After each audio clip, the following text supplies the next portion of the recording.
10 ವರ್ಷ ಕಾಯಬೇಡಿ. 10 ನಿಮಿಷ ಕೂಡ ಕಾಯಬೇಡಿ.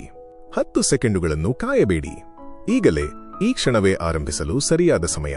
ನೀವು ಯೋಗ್ಯರಾಗಿರುವ ಅತ್ಯುತ್ತಮ ವ್ಯಕ್ತಿಯಾಗಲು ನಿಮ್ಮನ್ನು ನೀವು ಹೆಚ್ಚು ತೊಡಗಿಸಿಕೊಂಡರೆ ನೀವು ನಿಮ್ಮನ್ನೇ ಹೆಚ್ಚು ಇಷ್ಟಪಡುತ್ತೀರಿ ಮತ್ತು ಗೌರವಿಸುತ್ತೀರಿ. ನಿಮ್ಮಲ್ಲಿ ಹೆಚ್ಚು ಶಕ್ತಿ ಇರುತ್ತದೆ. ನೀವು ನಿಮಗಾಗಿ ದೊಡ್ಡ ಗುರಿಗಳನ್ನು ಹಾಕಿಕೊಳ್ಳುತ್ತೀರಿ. ನೀವು ಹೆಚ್ಚು ದೃಢವಾಗಿರುತ್ತೀರಿ.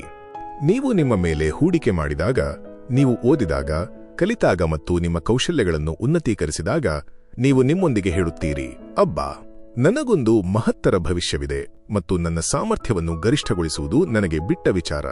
ಆಗ ನಿಮ್ಮ ಆತ್ಮಗೌರವ ಹೆಚ್ಚುತ್ತದೆ, ನಿಮ್ಮ ಸ್ವಾಭಿಮಾನ ಹೆಚ್ಚುತ್ತದೆ, ನಿಮ್ಮ ವೈಯಕ್ತಿಕ ಹೆಮ್ಮೆಯ ಭಾವನೆ ಹೆಚ್ಚುತ್ತದೆ. ಬದಲಾವಣೆಯ ಯಾವುದೇ ಯೋಜನೆ ಇಲ್ಲದವರಿಗೆ ನಿಮ್ಮ ಬೆಳವಣಿಗೆಯು ಭಯವನ್ನುಂಟು ಮಾಡುತ್ತದೆ. ನೀವು ಬದಲಾಗಿದ್ದೀರಿ, ನಾವು ಅದನ್ನು ಕೇಳಿದ್ದೇವೆ. ನಾವು ಬೆಳೆಯಲು ಶುರು ಮಾಡಿದಾಗ ಅವರು ಹೇಳಿದ ಮಾತು ಇದು. ಈಗ ನಮಗೆ ಸ್ಪಷ್ಟವಾದ ದೃಷ್ಟಿ ಇದೆ. ನಮ್ಮ ಬಳಿ ಸಣ್ಣ ವಲಯವಿದೆ. ನಾವು ಮುನ್ನಡೆಯುತ್ತಿದ್ದೇವೆ. ನಾವು ಬೆಳೆಯುತ್ತಿದ್ದೇವೆ. ನಾವು ಬೇಟೆಯಾಡುತ್ತಿದ್ದೇವೆ. ನೀವು ನಿಮಗೆ ಮಿತಿಗಳನ್ನು ಹಾಕಿಕೊಂಡಾಗ ನೀವು ಯಾವಾಗಲೂ ಸಣ್ಣವರಾಗಿಯೇ ಉಳಿಯುತ್ತೀರಿ ಮತ್ತು ಈ ಸಂಪೂರ್ಣ ವಿಶ್ವ ಮತ್ತು ಜೀವನವು ನಿಮಗೆ ಕಂಡುಕೊಳ್ಳಲು ನೀಡಿದ ಸಾಮರ್ಥ್ಯದ ಕಿರುನೋಟವನ್ನು ಸಹ ನೀವು ಎಂದಿಗೂ ಪಡೆಯುವುದಿಲ್ಲ. ಆದರೆ ಇದು ನೀವು ಹೊಂದಿರುವ ಮನೋಭಾವದ ಮೇಲೆ ಅವಲಂಬಿತವಾಗಿರುತ್ತದೆ. ನಮಸ್ಕಾರ ಸ್ನೇಹಿತರೆ, ವಿಜಯ ಸ್ಫೂರ್ತಿ ಚಾನೆಲ್ಗೆ ನಿಮ್ಮೆಲ್ಲರಿಗೂ ಆತ್ಮೀಯ ಸ್ವಾಗತ. ನಿಮ್ಮ ಬದುಕಿಗೆ ಸ್ಫೂರ್ತಿ ತುಂಬುವ ನಮ್ಮ ಈ ಪಯಣಕ್ಕೆ ಈಗ ಶುಭವಾಗಲಿ. ಶ್ರೇಷ್ಠವಾದ ಯಾವುದೇ ವಿಷಯಕ್ಕಾಗಿ ನೀವು ಹೋರಾಡಲೇಬೇಕು ಮತ್ತು ನಿಮ್ಮ ಕರೆ ಮಹತ್ತರವಾದುದು. ಈಗ ನೀವು ಊಹಿಸಬಹುದಾದಕ್ಕಿಂತಲೂ ಇದು ದೊಡ್ಡದಾಗಿದೆ. ಹಾಗಾಗಿ ಹಾದಿಯು ಕಷ್ಟಕರವಾಗಿರುತ್ತದೆ. ಅದು ಕಷ್ಟಕರವಾಗಿರಲಿದೆ.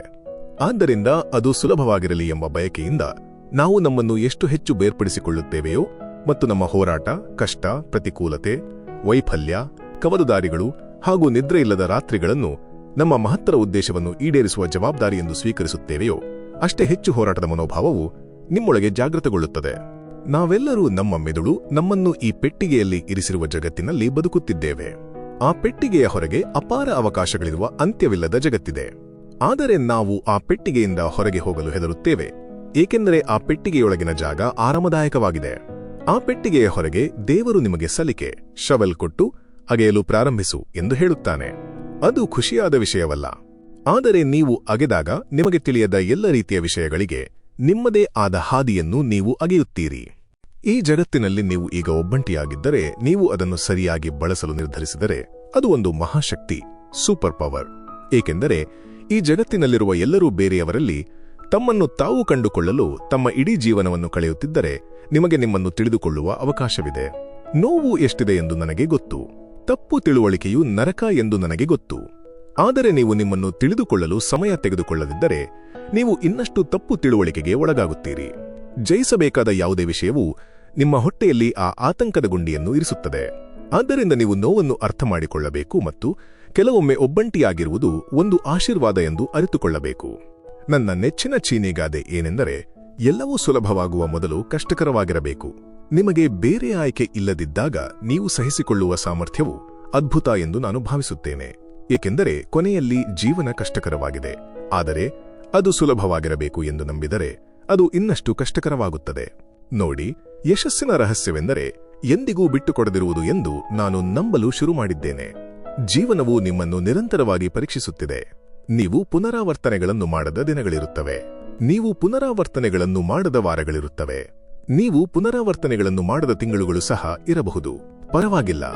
ಮತ್ತು ಪುನರಾವರ್ತನೆಗಳು ಎಂದರೆ ನೀವು ಪ್ರತಿದಿನ ತೆಗೆದುಕೊಳ್ಳುವ ನೀರಸ, ಬೇಸರದ ಕ್ರಮಗಳು. ಮತ್ತು ಹಾಗೆ ನೀವು ಗುರಿಯನ್ನು ಸಾಧಿಸುತ್ತೀರಿ.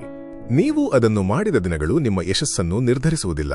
ನೀವು ಅದನ್ನು ಮಾಡದೇ ಇದ್ದ ಮೇಲೆ ಹಿಂತಿರುಗುವ ದಿನಗಳು ಯಶಸ್ಸನ್ನು ನಿರ್ಧರಿಸುತ್ತವೆ ಎಂದು ನಾನು ನಿಜವಾಗಿ ಭಾವಿಸುತ್ತೇನೆ.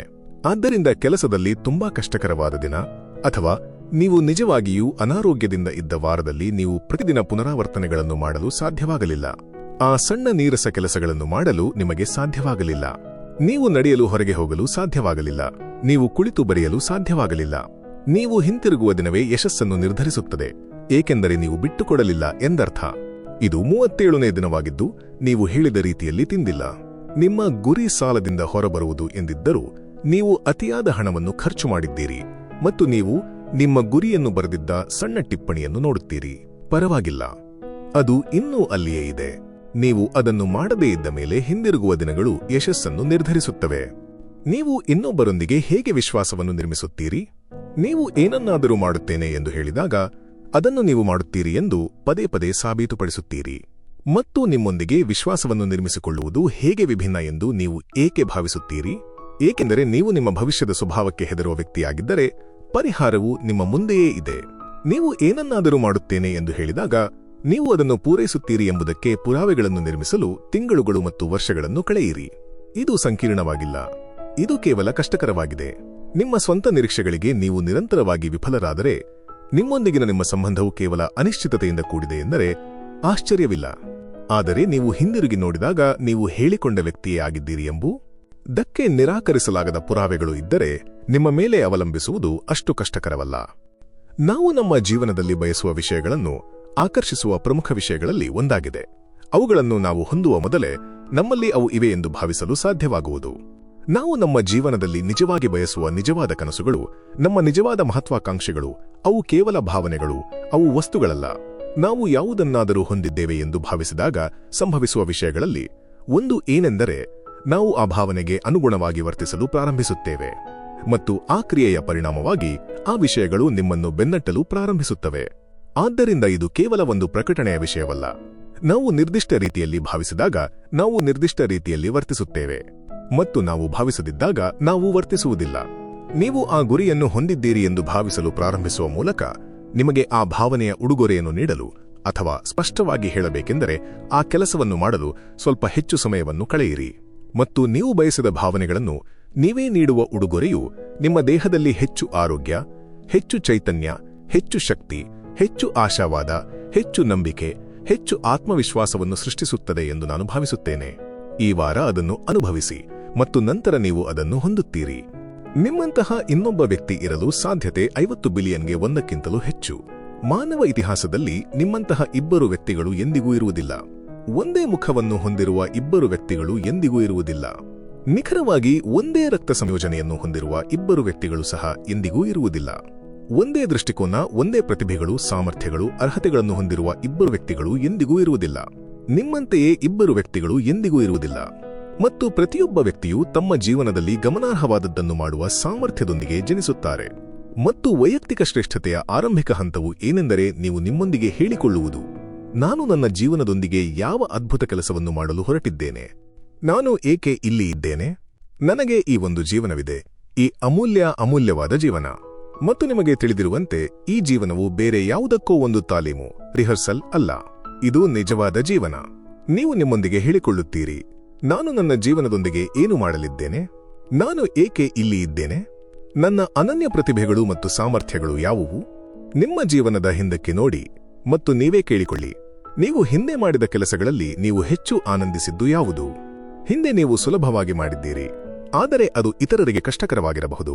ಅಂತಹ ವಿಷಯಗಳು ಯಾವುವು.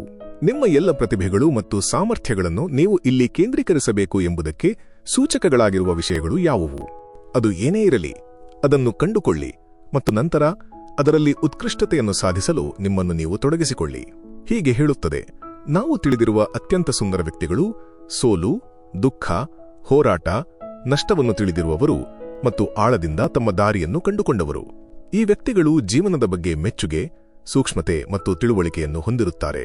ಅದು ಅವರನ್ನು ಸಹಾನುಭೂತಿ, ಸೌಮ್ಯತೆ ಮತ್ತು ಆಳವಾದ ಪ್ರೀತಿಯ ಕಾಳಜಿಯಿಂದ ತುಂಬುತ್ತದೆ. ಸುಂದರ ಜನರು ಸುಮ್ಮನೆ ಸೃಷ್ಟಿಯಾಗುವುದಿಲ್ಲ. ನೀವು ನಿಮ್ಮ ಕನಸುಗಳಿಂದ ಮಿಲಿಯನ್ ಮೈಲಿ ದೂರದಲ್ಲಿದ್ದೀರಿ ಎಂದು ಭಾವಿಸುತ್ತೀರಿ ಮತ್ತು ನಂತರ ನೀವು ಕಣ್ಣು ಮಿಟುಕಿಸುತ್ತೀರಿ ಮತ್ತು ನೀವು ಇದ್ದಕ್ಕಿದ್ದಂತೆ ಅವುಗಳಲ್ಲಿ ಬದುಕುತ್ತೀರಿ. ನೀವು ಈಗ ಎದುರಿಸುತ್ತಿರುವ ಯಾವುದೇ ಹೋರಾಟಗಳ ಹೊರತಾಗಿಯೂ ನೀವು ನಿಜವಾಗಿ ಇದನ್ನು ಸಾಧಿಸಿದ ನಂತರ ಎಷ್ಟು ಚೆನ್ನಾಗಿ ಅನಿಸುತ್ತದೆ ಎಂದು 1 ಸೆಕೆಂಡ್ ಯೋಚಿಸಿ. ಅದರ ಬಗ್ಗೆ ಯೋಚಿಸಿ. ಹಣವು ಇನ್ನು ಮುಂದೆ ಸಮಸ್ಯೆಯಾಗಿರುವುದಿಲ್ಲ. ನೀವು ಪ್ರತಿದಿನವೂ ಏನಾದರೂ ತೃಪ್ತಿಕರವಾದ ಕೆಲಸ ಮಾಡುತ್ತಿದ್ದೀರಿ. ನೀವು ಪ್ರೀತಿಸುವ ಜನರಿಂದ ನೀವು ಸುತ್ತುವರಿದಿದ್ದೀರಿ. ನೀವು ಬಯಸಿದಾಗ ನೀವು ಬಯಸಿದ ಕೆಲಸಗಳನ್ನು ಮಾಡಲು ಮತ್ತು ಪ್ರಯಾಣಿಸಲು ನಿಮಗೆ ಸಾಧ್ಯವಾಗುತ್ತದೆ. ನೀವು ಇನ್ನು ಮುಂದೆ ಬಾಹ್ಯ ವಿಷಯಗಳಿಂದ ನಿಯಂತ್ರಿಸಲ್ಪಡುವುದಿಲ್ಲ. ನಿಮ್ಮ ಜೀವನವನ್ನು ಹೇಗೆ ಬದುಕಬೇಕೆಂದು ನೀವೇ ನಿರ್ಧರಿಸುತ್ತೀರಿ. ನೀವು ನಿಮ್ಮದೇ ಆದ ನಿಯಮಗಳ ಮೇಲೆ ಬದುಕುತ್ತೀರಿ ಮತ್ತು ನೀವು ತೃಪ್ತಿ, ದೇಶ ಮತ್ತು ಪ್ರೀತಿಯಿಂದ ತುಂಬಿದ ಜೀವನವನ್ನು ಬದುಕುತ್ತೀರಿ. ನೀವು ಈಗ ಹಂಬಲಿಸುವ ಎಲ್ಲ ವಿಷಯಗಳು. ನಾನು ನಿಮಗೆ ಒಂದು ವಿಷಯ ಹೇಳುತ್ತೇನೆ, ಆ ದಿನ ನಿಮ್ಮ ಭವಿಷ್ಯದಲ್ಲಿ ಇದೆ ಮತ್ತು ನೀವು ಅಂದುಕೊಂಡಷ್ಟು ದೂರವಿಲ್ಲ. ನನ್ನ ಸ್ನೇಹಿತರೆ, ನೀವು ಬಹುತೇಕ ಅಲ್ಲಿಗೆ ತಲುಪಿದ್ದೀರಿ ಎಂದು ನಾನು ನಿಮಗೆ ಭರವಸೆ ನೀಡುತ್ತೇನೆ. ನೀವು ಮಾಡಬೇಕಾಗಿರುವುದು ಇಷ್ಟೇ, ನಿರಂತರವಾಗಿ ಮುಂದೆ ಬರುತ್ತಿರಿ. ನಿಮ್ಮ ಪ್ರಯತ್ನದ ಬಗ್ಗೆ ನಾಚಿಕೆ ಪಡಬೇಡಿ. ಸಾಧಾರಣ ಬುದ್ಧಿಯವರು ಪ್ರಾಮಾಣಿಕತೆ ಮತ್ತು ಸತ್ಯನಿಷ್ಠೆಯನ್ನು ದ್ವೇಷಿಸುತ್ತಾರೆ, ಏಕೆಂದರೆ ಅವರು ತಮ್ಮಿಂದ ಸಾಧ್ಯವಿರುವ ವಿಷಯವನ್ನು ನೆನಪಿಸುವುದನ್ನು ಸಹಿಸಿಕೊಳ್ಳಲು ಸಾಧ್ಯವಿಲ್ಲ. ಆದರೆ ಅದನ್ನು ನಿಜವಾಗಿ ಪ್ರಯತ್ನಿಸಲು ಅವರು ಪ್ರತಿರೋಧಿಸುತ್ತಾರೆ. ಜನರು ತಮ್ಮ ಮೇಲೆ ಹಾಕಿಕೊಂಡ ಮಿತಿಗಳನ್ನೇ ನಿಮ್ಮ ಮೇಲೂ ಹಾಕಲು ಪ್ರಯತ್ನಿಸುತ್ತಾರೆ. ಅವರ ಅಸುರಕ್ಷಿತ ಭಾವನೆಗಳನ್ನು ನಿಮ್ಮ ಮಿತಿ ಎಂದು ತಪ್ಪಾಗಿ ತಿಳಿಯಬೇಡಿ. ನಾನು ಭಾವಿಸುತ್ತೇನೆ, ಒಬ್ಬ ವ್ಯಕ್ತಿಗೆ ಮೊದಲು ಬೇಕಾಗಿರುವುದು ಒಂದು ಕನಸು. ನಿಮಗೆ ಒಂದು ಕನಸು ಇರಬೇಕು. ಯಾವುದೇ ರೀತಿಯ ಶಾಂತಿ, ಸಂತೋಷ ಅಥವಾ ತೃಪ್ತಿ ಇಲ್ಲದೆ ಜನರು ಜೀವನದಲ್ಲಿ ಹೇಗೆ ಬದುಕುತ್ತಾರೆ ಎಂದು ನನಗೆ ತಿಳಿದಿಲ್ಲ. ಕನಸು ಎಂದರೆ ಅದು ಈಡೇರುವ ಸಾಧ್ಯತೆಯನ್ನು ಹೊಂದಿರಬೇಕು. ಇಲ್ಲದಿದ್ದರೆ ಅದು ಕನಸಲ್ಲ, ಅದು ಕೇವಲ ಫ್ಯಾಂಟಸಿ. ಆದರೆ ನಿಮಗೆ ಒಂದು ಕನಸು ಬೇಕು, ಮತ್ತು ದೊಡ್ಡ ಕನಸು ಕಾಣಲು ಹೆದರಬೇಡಿ. ನಿಮ್ಮ ಕನಸುಗಳು ನಿಮಗೆ ಸಾವು ಸಂಭವಿಸುವಷ್ಟು ಭಯಪಡಿಸದಿದ್ದರೆ ಅವು ಸಾಕಷ್ಟು ದೊಡ್ಡದಾಗಿಲ್ಲ ಎಂಬ ಮಾತಿದೆ. ನಿಮ್ಮ ಕನಸು ನೀವು ಈಗ ಇರುವ ವ್ಯಕ್ತಿಗಿಂತ ದೊಡ್ಡದಾಗಿರಬೇಕು. ನೀವು ಈಗಲೇ ನಿಮ್ಮ ಜೀವನದಿಂದ ಹೊರಹಾಕಬೇಕಾದ ಒಬ್ಬ ನಿರ್ದಿಷ್ಟ ವ್ಯಕ್ತಿ ಇದ್ದಾನೆ. ಅದು ನೀವು ಹೇಗಿದ್ದೀರಿ ಎಂದು ನಿಮಗೆ ನೆನಪಿಸಲು ಬಯಸುವ ವ್ಯಕ್ತಿ. ನೀವು ಹಿಂದೆ ಹೇಗಿದ್ದೀರಿ, ನೀವು ಏನು ಮಾಡುತ್ತಿದ್ದೀರಿ, ನೀವು ಅದನ್ನು ಹೇಗೆ ಮಾಡುತ್ತಿದ್ದೀರಿ ಎಂದು ನಿಮಗೆ ನೆನಪಿಸಲು ಬಯಸುವ ವ್ಯಕ್ತಿ. ಆ ಹಿಂದೆ ಇದ್ದ ವ್ಯಕ್ತಿ ಸತ್ತು ಹೋಗಿದ್ದಾನೆ. ಆ ವ್ಯಕ್ತಿಯನ್ನು ಪುನರುಜ್ಜೀವನಗೊಳಿಸಲು ಬಯಸುವ ಯಾರೂ ನಿಮ್ಮ ಜೀವನದಲ್ಲಿ ಇರಲು ಸಾಧ್ಯವಿಲ್ಲ. ಜನರನ್ನು ನಿಮ್ಮ ಜೀವನದಿಂದ ಹೊರಹಾಕುವುದಕ್ಕಿಂತ ಮುಖ್ಯವಾದದ್ದು ಬೇರೇನೂ ಇಲ್ಲ. ಅವರು ನೀವು ನಿನ್ನೆ ಇದ್ದ ವ್ಯಕ್ತಿ ಎಂದು ನಟಿಸಲು ಬಯಸುತ್ತಾರೆ. ನೀವು ನಿನ್ನೆ ಇದ್ದ ವ್ಯಕ್ತಿ ಎಂದು ಅವರು ವರ್ತಿಸಲು ಬಯಸುತ್ತಾರೆ. ನೀವು ವಿಕಸನಗೊಳ್ಳುತ್ತಿದ್ದೀರಿ, ನೀವು ಬೆಳೆಯುತ್ತಿದ್ದೀರಿ, ನೀವು ಮುನ್ನಡೆಯುತ್ತಿದ್ದೀರಿ. ನೀವು ಈಗ ನಿಮ್ಮ ಮೇಲೆ ಕೇಂದ್ರೀಕರಿಸಬೇಕು ಮತ್ತು ನಿಮ್ಮನ್ನು ಹಿಂದಕ್ಕೆ ತರಲು ಬಯಸುವ ಯಾರಾದರೂ 1, 2, 6, 7 ವರ್ಷಗಳ ಹಿಂದೆ ತಿಳಿದಿರುವ ಅದೇ ವ್ಯಕ್ತಿ, ನೀವು ಎಂದು ನಟಿಸಲು ಬಯಸುವ ಯಾರಾದರೂ ಇದ್ದರೆ ಅವರನ್ನು ನಿಮ್ಮ ಜೀವನದಿಂದ ಹೊರಗೆ ಹಾಕಿ. ಪಥದ ಮೇಲೆ ಗಮನವಿರಲಿ. ನೀವು ಎಲ್ಲವೂ ಅಥವಾ ಏನೂ ಇಲ್ಲ ಎಂಬ ಮನೋಭಾವದಲ್ಲಿ ಬದುಕುವುದನ್ನು ಮುಂದುವರಿಸಲು ಸಾಧ್ಯವಿಲ್ಲ. ಅಲ್ಲಿ ನೀವು ಇನ್ಸ್ಟಾಗ್ರಾಂನಲ್ಲಿ ನೀವು ಅನುಸರಿಸುವ ವ್ಯಕ್ತಿಯಂತೆ ಪರಿಪೂರ್ಣ ಕ್ರಮದಲ್ಲಿ ಪರಿಪೂರ್ಣವಾದ ಕೆಲಸಗಳನ್ನು, ಪರಿಪೂರ್ಣವಾದ ಸೆಟ್ ಅನ್ನು ಮಾಡಬೇಕು. ಆ ವ್ಯಕ್ತಿಯ ಪೂರ್ಣಾವಧಿ ಕೆಲಸವೇ ವೈಯಕ್ತಿಕ ಅಭಿವೃದ್ಧಿ. ಆತನು ತಣ್ಣೀರಿನಲ್ಲಿ ಕುಳಿತುಕೊಳ್ಳಲು ಹಣ ಪಡೆಯುತ್ತಾನೆ, ನೀವು ಪಡೆಯುವುದಿಲ್ಲ. ನೀವು ತಪ್ಪುಗಳನ್ನು ಮಾಡುತ್ತೀರಿ, ನೀವು ಗೊಂದಲ ಮಾಡಿಕೊಳ್ಳುತ್ತೀರಿ. ಆದ್ದರಿಂದ ನಿಮಗೆ ಆ ಎಲ್ಲವೂ ಅಥವಾ ಏನೂ ಇಲ್ಲ ಎಂಬ ಮನೋಭಾವ ಇದ್ದರೆ, ಅದು ಎಲ್ಲವೂ ಆಗದಿದ್ದಾಗ ಅದು ಏನೂ ಇಲ್ಲ ಆಗುತ್ತದೆ. ನೀವು ಒಬ್ಬ ವ್ಯಕ್ತಿ ಆಗುತ್ತೀರಿ. ಅವನ ಕಾರಿನ ಒಂದು ಟೈರ್ ಪಂಕ್ಚರ್ ಆದರೆ ಅವನು ಕಾರಿನಿಂದ ಹೊರಬಂದು ಇನ್ನೊಂದು 3 ಟೈರ್ಗಳನ್ನು ಚಾಕುವಿನಿಂದ ಇರಿದು ಹಾಕಿಬಿಡುತ್ತಾನೆ, ಏಕೆಂದರೆ ಅವನಿಗೆ 4 ಸಂಪೂರ್ಣವಾಗಿ ಗಾಳಿ ತುಂಬಿದ ಟೈರ್ಗಳು ಇಲ್ಲ. ಅದಕ್ಕೆ ಅರ್ಥವಿಲ್ಲ. ಅಳತೆಯ ಮಾನದಂಡ ನಾನು ಪರಿಪೂರ್ಣನೇ ಎಂದಲ್ಲ. ಅಳತೆಯ ಮಾನದಂಡ ನಾನು ಆಗಲು ಬಯಸುವ ವ್ಯಕ್ತಿಗೆ ಹತ್ತಿರವಾದನೆ ಅಥವಾ ದೂರವಾದನೆ ಎಂಬುದು. ನಾನು ಸರಿಯಾದ ದಿಕ್ಕಿನಲ್ಲಿ ಚಲಿಸುತ್ತಿದ್ದೇನೆಯೇ? ನಾನು ಸರಿಯಾದ ಹಾದಿಯಲ್ಲಿ ಹೋಗುತ್ತಿದ್ದೇನೆಯೇ? ಪರಿಪೂರ್ಣತೆಗಿಂತ ಹಾದಿಯ ಮೇಲೆ ಗಮನಹರಿಸಿ.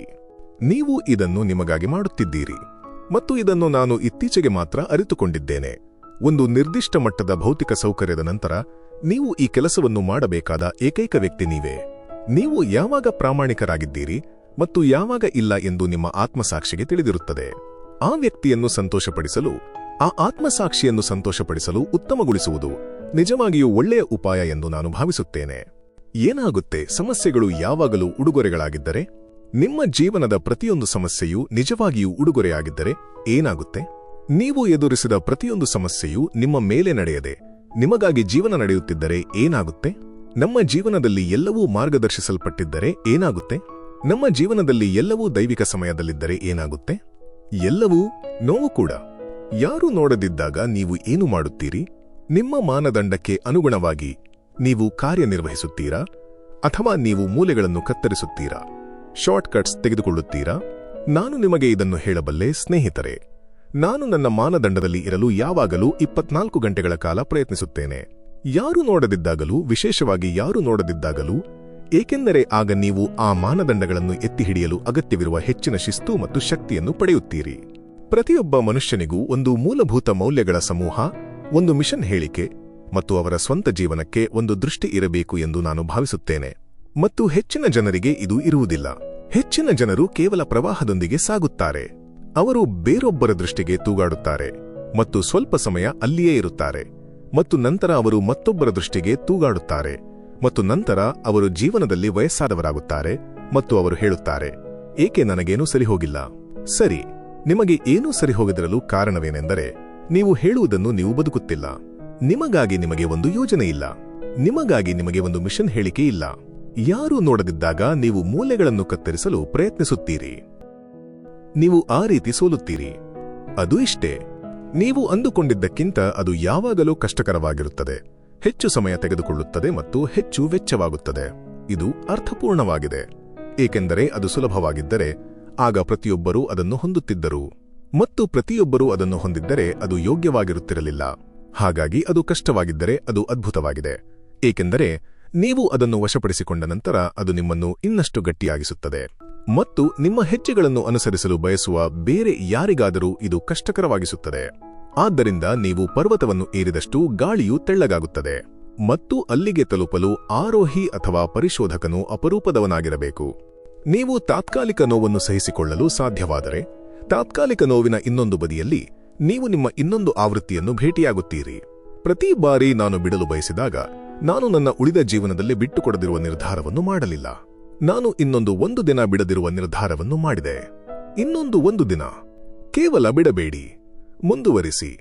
ಗೆಲ್ಲುವ ಜನರು ಗೆಲ್ಲುವ ಬಗ್ಗೆ ಶಿಸ್ತಿನಿಂದ ಇರುತ್ತಾರೆ. ಅವರು ಇದರ ಕಡೆಗೆ ಸುಮ್ಮನೆ ನೋಡುತ್ತಾ ಹೋಗುವುದಿಲ್ಲ. ಅವರು ಸುಮ್ಮನೆ ಏನನ್ನಾದರೂ ಪ್ರಯತ್ನಿಸುವುದಿಲ್ಲ. ಅವರು 2 ಅಡಿಗಳಿಂದ ಜಿಗಿಯುತ್ತಾರೆ, ಏಕೆಂದರೆ ಅವರು ಖಂಡಿತವಾಗಿಯೂ ಅದರಲ್ಲಿ ಗೆಲ್ಲುವ ಉದ್ದೇಶವನ್ನು ಹೊಂದಿರುತ್ತಾರೆ, ಮತ್ತು ಅದು ನಿಮ್ಮ ಕಡೆಯಿಂದ ಶಿಸ್ತು ಮತ್ತು ಸ್ಥಿರತೆಯನ್ನು ಬಯಸುತ್ತದೆ. ನೀವು ಅಧ್ಯಯನ ಮಾಡಲು ಪ್ರಾರಂಭಿಸಿದಾಗ ನೀವು ವಿಷಯಗಳನ್ನು ಕಲಿಯುತ್ತೀರಿ. ನಿಮಗೆ ಬೇಕಾದ ಕೌಶಲ್ಯಗಳನ್ನು ನೀವು ಕಲಿಯುತ್ತೀರಿ. ಅದು ನಿಮ್ಮ ಕಡೆಯಿಂದ ಶಿಸ್ತನ್ನು ಬಯಸುತ್ತದೆ. ಈ ಎಲ್ಲಾ ಕೌಶಲ್ಯಗಳನ್ನು ನೀವು ಕಲಿಯಬಹುದು. ನೀವು ಏನನ್ನಾದರೂ ಕಲಿಯಬಹುದು, ಆದರೆ ನೀವು ಶಿಸ್ತಿನಿಂದ ಇರಬೇಕು.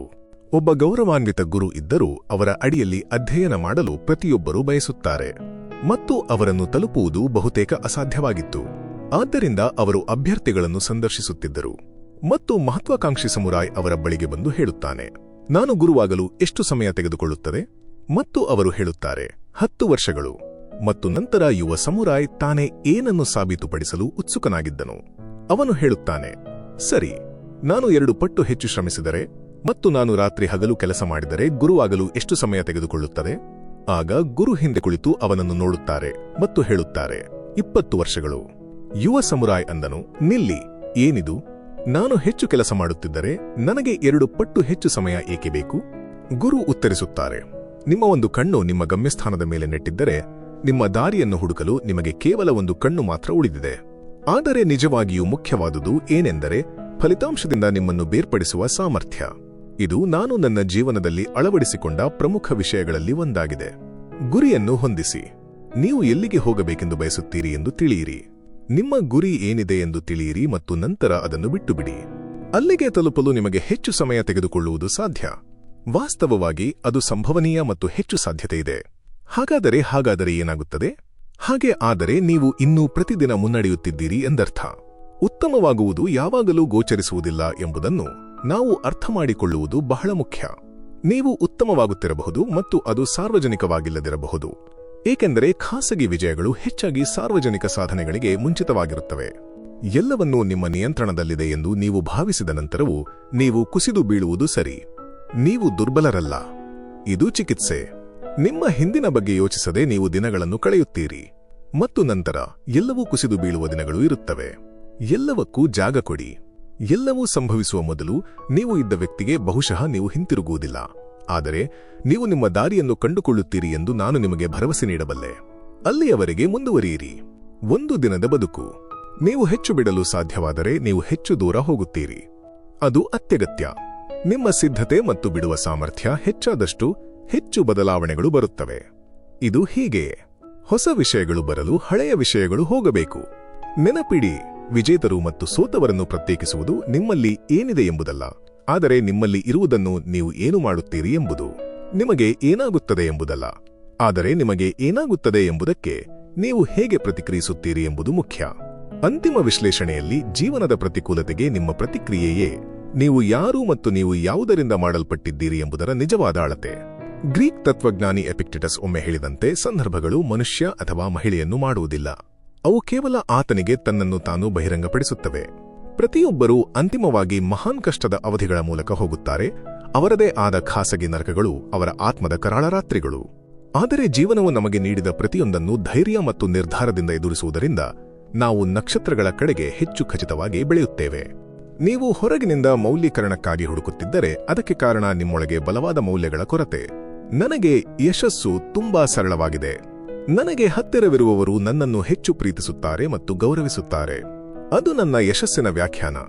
ನಾನು ನಿಮಗೆ ಅದನ್ನು ವಿವರಿಸುತ್ತೇನೆ, ಏಕೆಂದರೆ ಅದು ತುಂಬಾ ಸುಂದರವಾಗಿದೆ. ಇದು ಒಳಗಿನ ಯಶಸ್ಸು.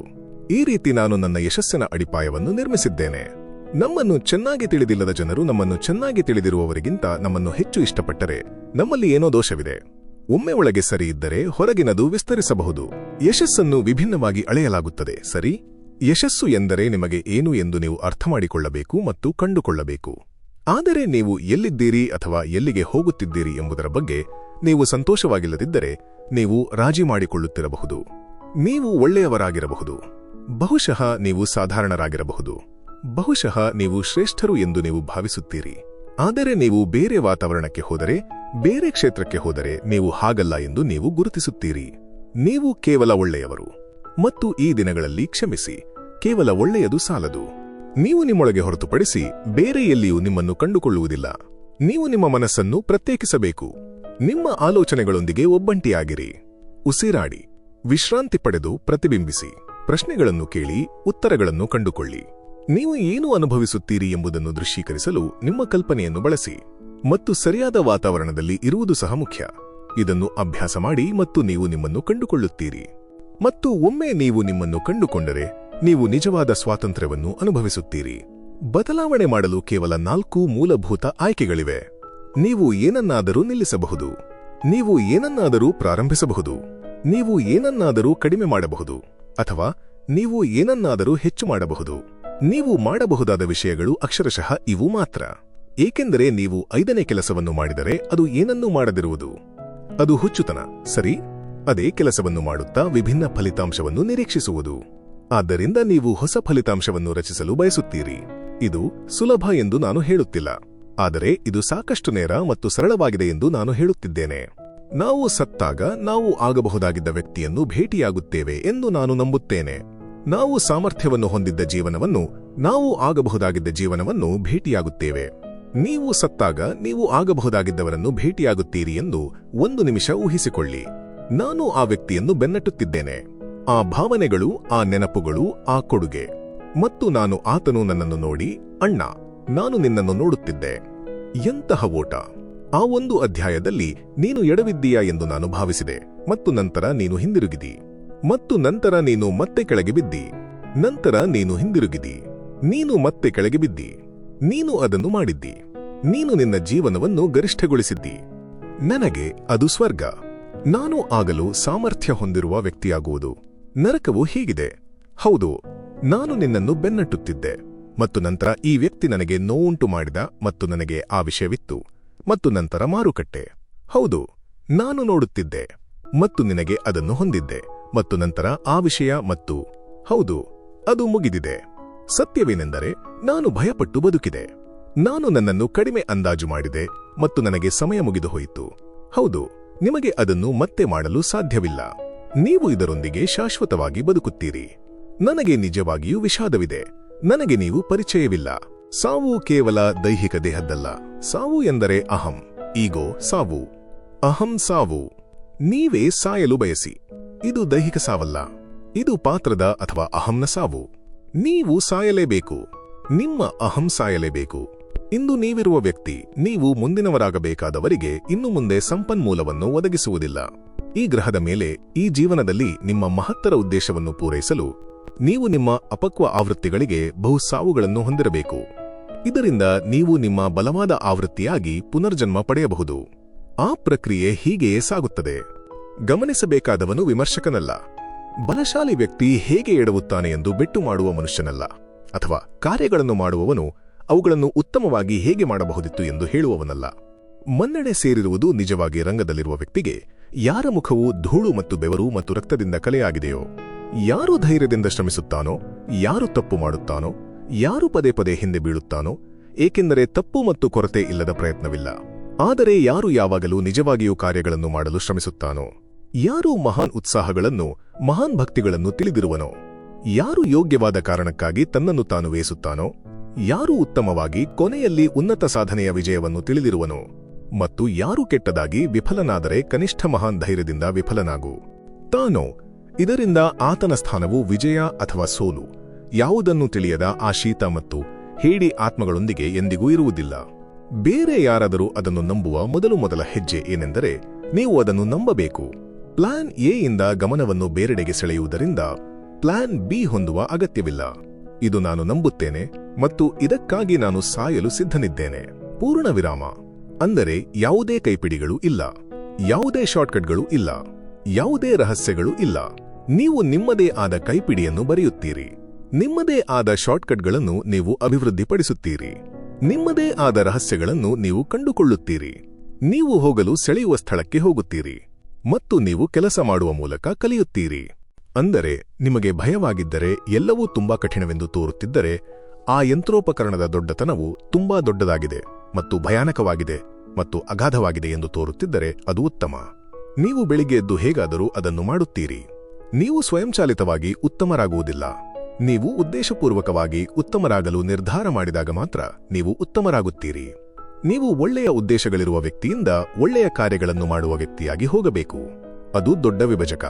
ಮಹಾನ್ ಯಶಸ್ಸನ್ನು ಸಾಧಿಸಲು ಪ್ರಮುಖ ಕೀಲಿ ಏನೆಂದರೆ ನಿಮ್ಮ ಗುರಿಯನ್ನು ನಿರ್ಧರಿಸುವುದು ಮತ್ತು ನಂತರ ಪ್ರಾರಂಭಿಸುವುದು. ಪ್ರಾರಂಭಿಸಿ. ಕಾರ್ಯವನ್ನು ತೆಗೆದುಕೊಳ್ಳಿ. ಏನಾದರೂ ಮಾಡಿ. ಚಲಿಸಿ.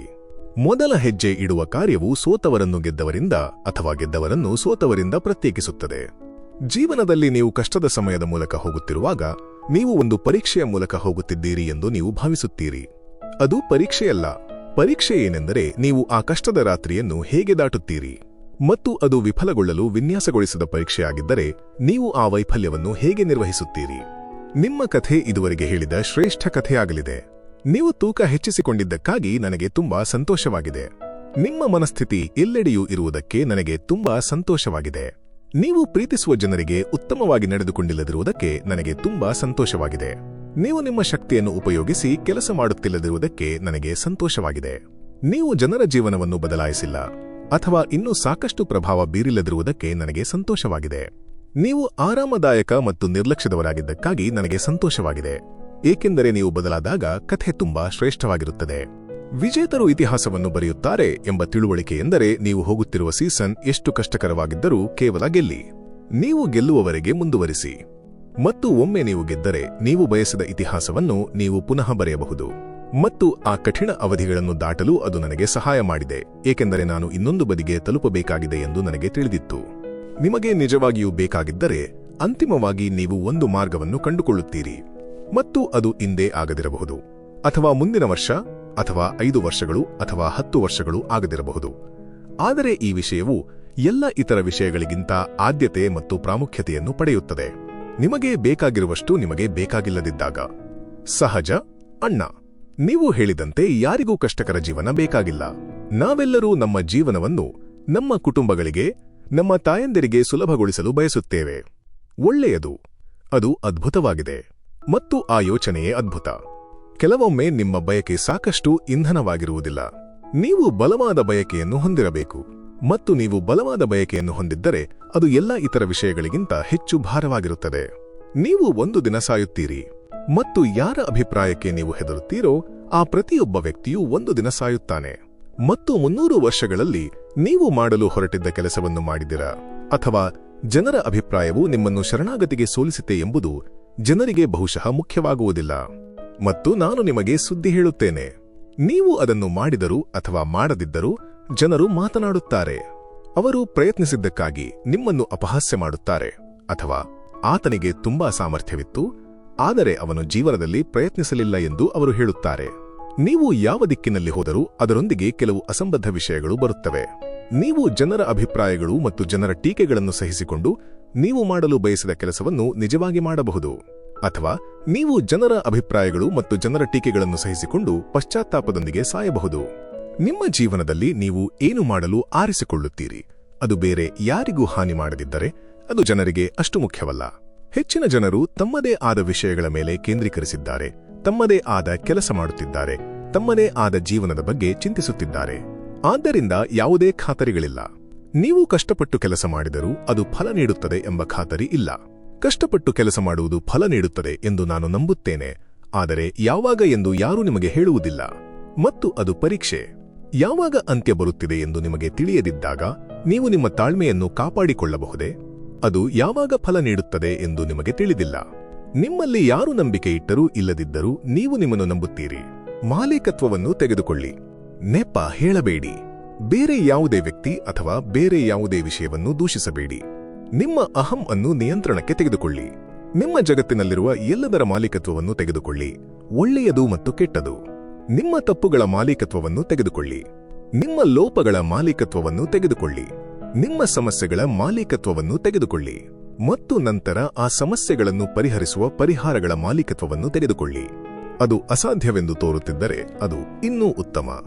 ನೀವು ಹೇಗಾದರೂ ಅದನ್ನು ಮಾಡುತ್ತೀರಿ. ಮತ್ತು ನೀವು ಮುಂದುವರಿಯುವಾಗ ನಾನು ಹೇಳಿದಂತೆ ಆ ಎಲ್ಲಾ ಯಂತ್ರೋಪಕರಣಗಳ ನಡುವೆ ನೀವು ಚಿತ್ರವನ್ನು ಮಾಡುವವರು ಎಂದು ನೆನಪಿಡಿ.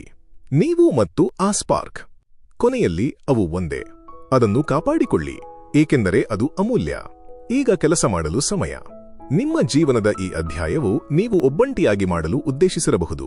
ಬಹುಶಃ ಇದು ಸ್ವಾತಂತ್ರ್ಯವನ್ನು ಅಭ್ಯಾಸ ಮಾಡಲು ನಿಮಗೆ ಸಮಯ. ನೀವು ಯಾವಾಗಲೂ ತಿಳಿದಿದ್ದ ವಿಷಯಗಳನ್ನು ಮಾಡಲು ಆದರೆ ಕೆಲವು ಕಾರಣಗಳಿಂದ ಮುಂದೂಡುತ್ತಿದ್ದಿರಿ. ಬಹುಶಃ ಈ ಹಂತವು ನಿಮಗೆ ಸ್ವಲ್ಪ ಬೇಸರ ಮತ್ತು ಒಂಟಿತನಕ್ಕಾಗಿ ಇರಬಹುದು, ಏಕೆಂದರೆ ನೀವು ತುಣುಕುಗಳನ್ನು ಮತ್ತೆ ಒಟ್ಟಿಗೆ ಸೇರಿಸುವಾಗ ಅದು ನಿಮಗೆ ಬೇಕಾಗಿರಬಹುದು. ಇದು ಖುಷಿಯಾಗಿಲ್ಲದಿರಬಹುದು, ಆದರೆ ಇದು ಅವಶ್ಯಕ. ಏಕೆಂದರೆ ನಿಮ್ಮ ಮುಂದಿನ ಆವೃತ್ತಿಯಾಗಿ ವಿಕಸನಗೊಳ್ಳಲು ನೀವು ನಿಜವಾಗಿಯೂ ಯಾರು ಎಂದು ನೀವು ಕಂಡುಕೊಳ್ಳಬೇಕು. ನೀವು ಮಾಡುವ ಪ್ರತಿಯೊಂದು ಕೆಲಸ, ನೀವು ಮಾಡುವ ಪ್ರತಿಯೊಂದು ಆಯ್ಕೆ, ಅವು ನಿಮ್ಮ ದೃಷ್ಟಿ ಏನು ಎಂದು ನೀವು ಹೇಳುವ ದಿಕ್ಕಿನಲ್ಲಿ ನಿಮ್ಮನ್ನು ಚಲಿಸುತ್ತವೆ. ಮತ್ತು ನೀವು ಅದನ್ನು ಮಾಡಿದಾಗ ಜೀವನದ ಶಕ್ತಿಗಳು ನಿಮ್ಮನ್ನು ಭೇಟಿಯಾಗಲು ಏಳುತ್ತವೆ. ಹೆಚ್ಚಿನ ಜನರು ಅಂತಹ ಗೊಂದಲಮಯ ಜೀವನವನ್ನು ಹೊಂದಲು ಕಾರಣವೇನೆಂದರೆ ಅವರು ತಮ್ಮ ತಲೆಯಲ್ಲಿ ಗೊಂದಲದಲ್ಲಿ ಬದುಕುತ್ತಿದ್ದಾರೆ. ಮತ್ತು ನೀವು ಸ್ಪಷ್ಟವಾದ ತಕ್ಷಣ ಅದು ಸ್ಪಷ್ಟವಾಗುತ್ತದೆ. ನೀವು ನಿಮ್ಮ ಕರಾಳಗಂಟೆಯಲ್ಲಿ ಇರಬಹುದು. ರಾತ್ರಿ ಶಾಶ್ವತವಾಗಿ ಉಳಿಯುವುದಿಲ್ಲ ಎಂದು ತಿಳಿಯಿರಿ. ನಿಮ್ಮ ಜೀವನದಲ್ಲಿ ಒಂದು ಬೆಳಗು ಬರುತ್ತಿದೆ. ನೀವು ಮೇಲೆ ಬರುವವರೆಗೆ ಕೆಳಗೆ ಇರಿ. ವರ್ಷಗಳ ಹಿಂದೆ ನನ್ನ ಸ್ನೇಹಿತನೊಬ್ಬ ನನಗೆ ಕಲಿಸಿದ ಕೇವಲ ಒಂದು ವಿಷಯವಿದೆ. ನಾನು ಬೆಳೆಯುತ್ತಿದ್ದಾಗ ಮತ್ತು ಇದನ್ನು ಮಾಡಬೇಕೆ, ಈ ಜೀವನವನ್ನು ಮುಂದುವರಿಸಬೇಕೆ ಎಂದು ನಿರ್ಧರಿಸುತ್ತಿದ್ದೆ. ಮತ್ತು ಅವನು ನನ್ನ ಭಾರತೀಯ ಸ್ನೇಹಿತ. ಅವನು ಹೇಳಿದನು, ಈಗ ಇಲ್ಲದಿದ್ದರೆ ಯಾವಾಗ? ಆದ್ದರಿಂದ ನೀವು ಏನು ಮಾಡಲು ಬಯಸುತ್ತೀರೋ? ಹೆಚ್ಚಿನ ಜನರು ತಮ್ಮ ಗುರಿಗಳ ಬಗ್ಗೆ ಗೀಳು ಹಿಡಿಯುವುದಿಲ್ಲ, ಏಕೆಂದರೆ ಅವರು ಅವುಗಳಿಗೆ ಯೋಗ್ಯರು ಎಂದು ನಂಬುವುದಿಲ್ಲ. ನಿಮಗೆ ಬೇಕಾದುದನ್ನು ಕನಸು ಕಾಣುವುದು ಸುಲಭ, ಆದರೆ ನೀವು ಎಲ್ಲಿದ್ದೀರಿ ಮತ್ತು ನಿಮಗೆ ಬೇಕಾದುದರ ನಡುವೆ ನೀವು ಬದಲಾಯಿಸಬೇಕಾದ ಮತ್ತು ಮಾಡಬೇಕಾದ ಅಗಾಧ ಪ್ರಮಾಣದ ವಿಷಯಗಳಿವೆ.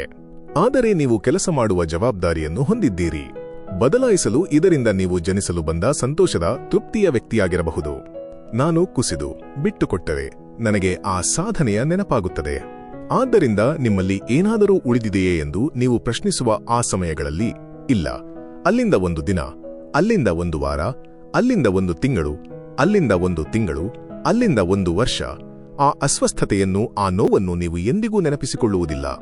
ನೀವು ಯಾವಾಗಲೂ ಉಳಿಯುವ ಸಾಧನೆಯ ಹೆಮ್ಮೆಯನ್ನು ನೆನಪಿಸಿಕೊಳ್ಳುತ್ತೀರಿ.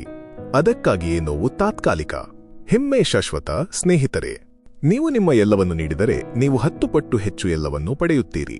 ನೀವು ಆ ಒಂದು ಅಂಶವನ್ನು ತೆಗೆದುಕೊಳ್ಳಲು ಸಾಧ್ಯವಿಲ್ಲ. ನಾನು ಜಾನ್ ಬೊಂಜೋವಿಯ ಬಗ್ಗೆ ಉಲ್ಲೇಖಿಸಿದಂತೆ, ನೀವು ಹೇಳಿದಂತೆ, ನೋವು ನಿವಾರಕ ವ್ಯಸನವಿಲ್ಲದೆ, ಸಾರ್ವಜನಿಕ ಅವಮಾನವಿಲ್ಲದೆ ನೀವು ಟೈಗರ್ ವುಡ್ಸ್ ಆಗಿ 15 ಮೇಜರ್ಗಳನ್ನು ತೆಗೆದುಕೊಳ್ಳಲು ಸಾಧ್ಯವಿಲ್ಲ, ಸರಿ?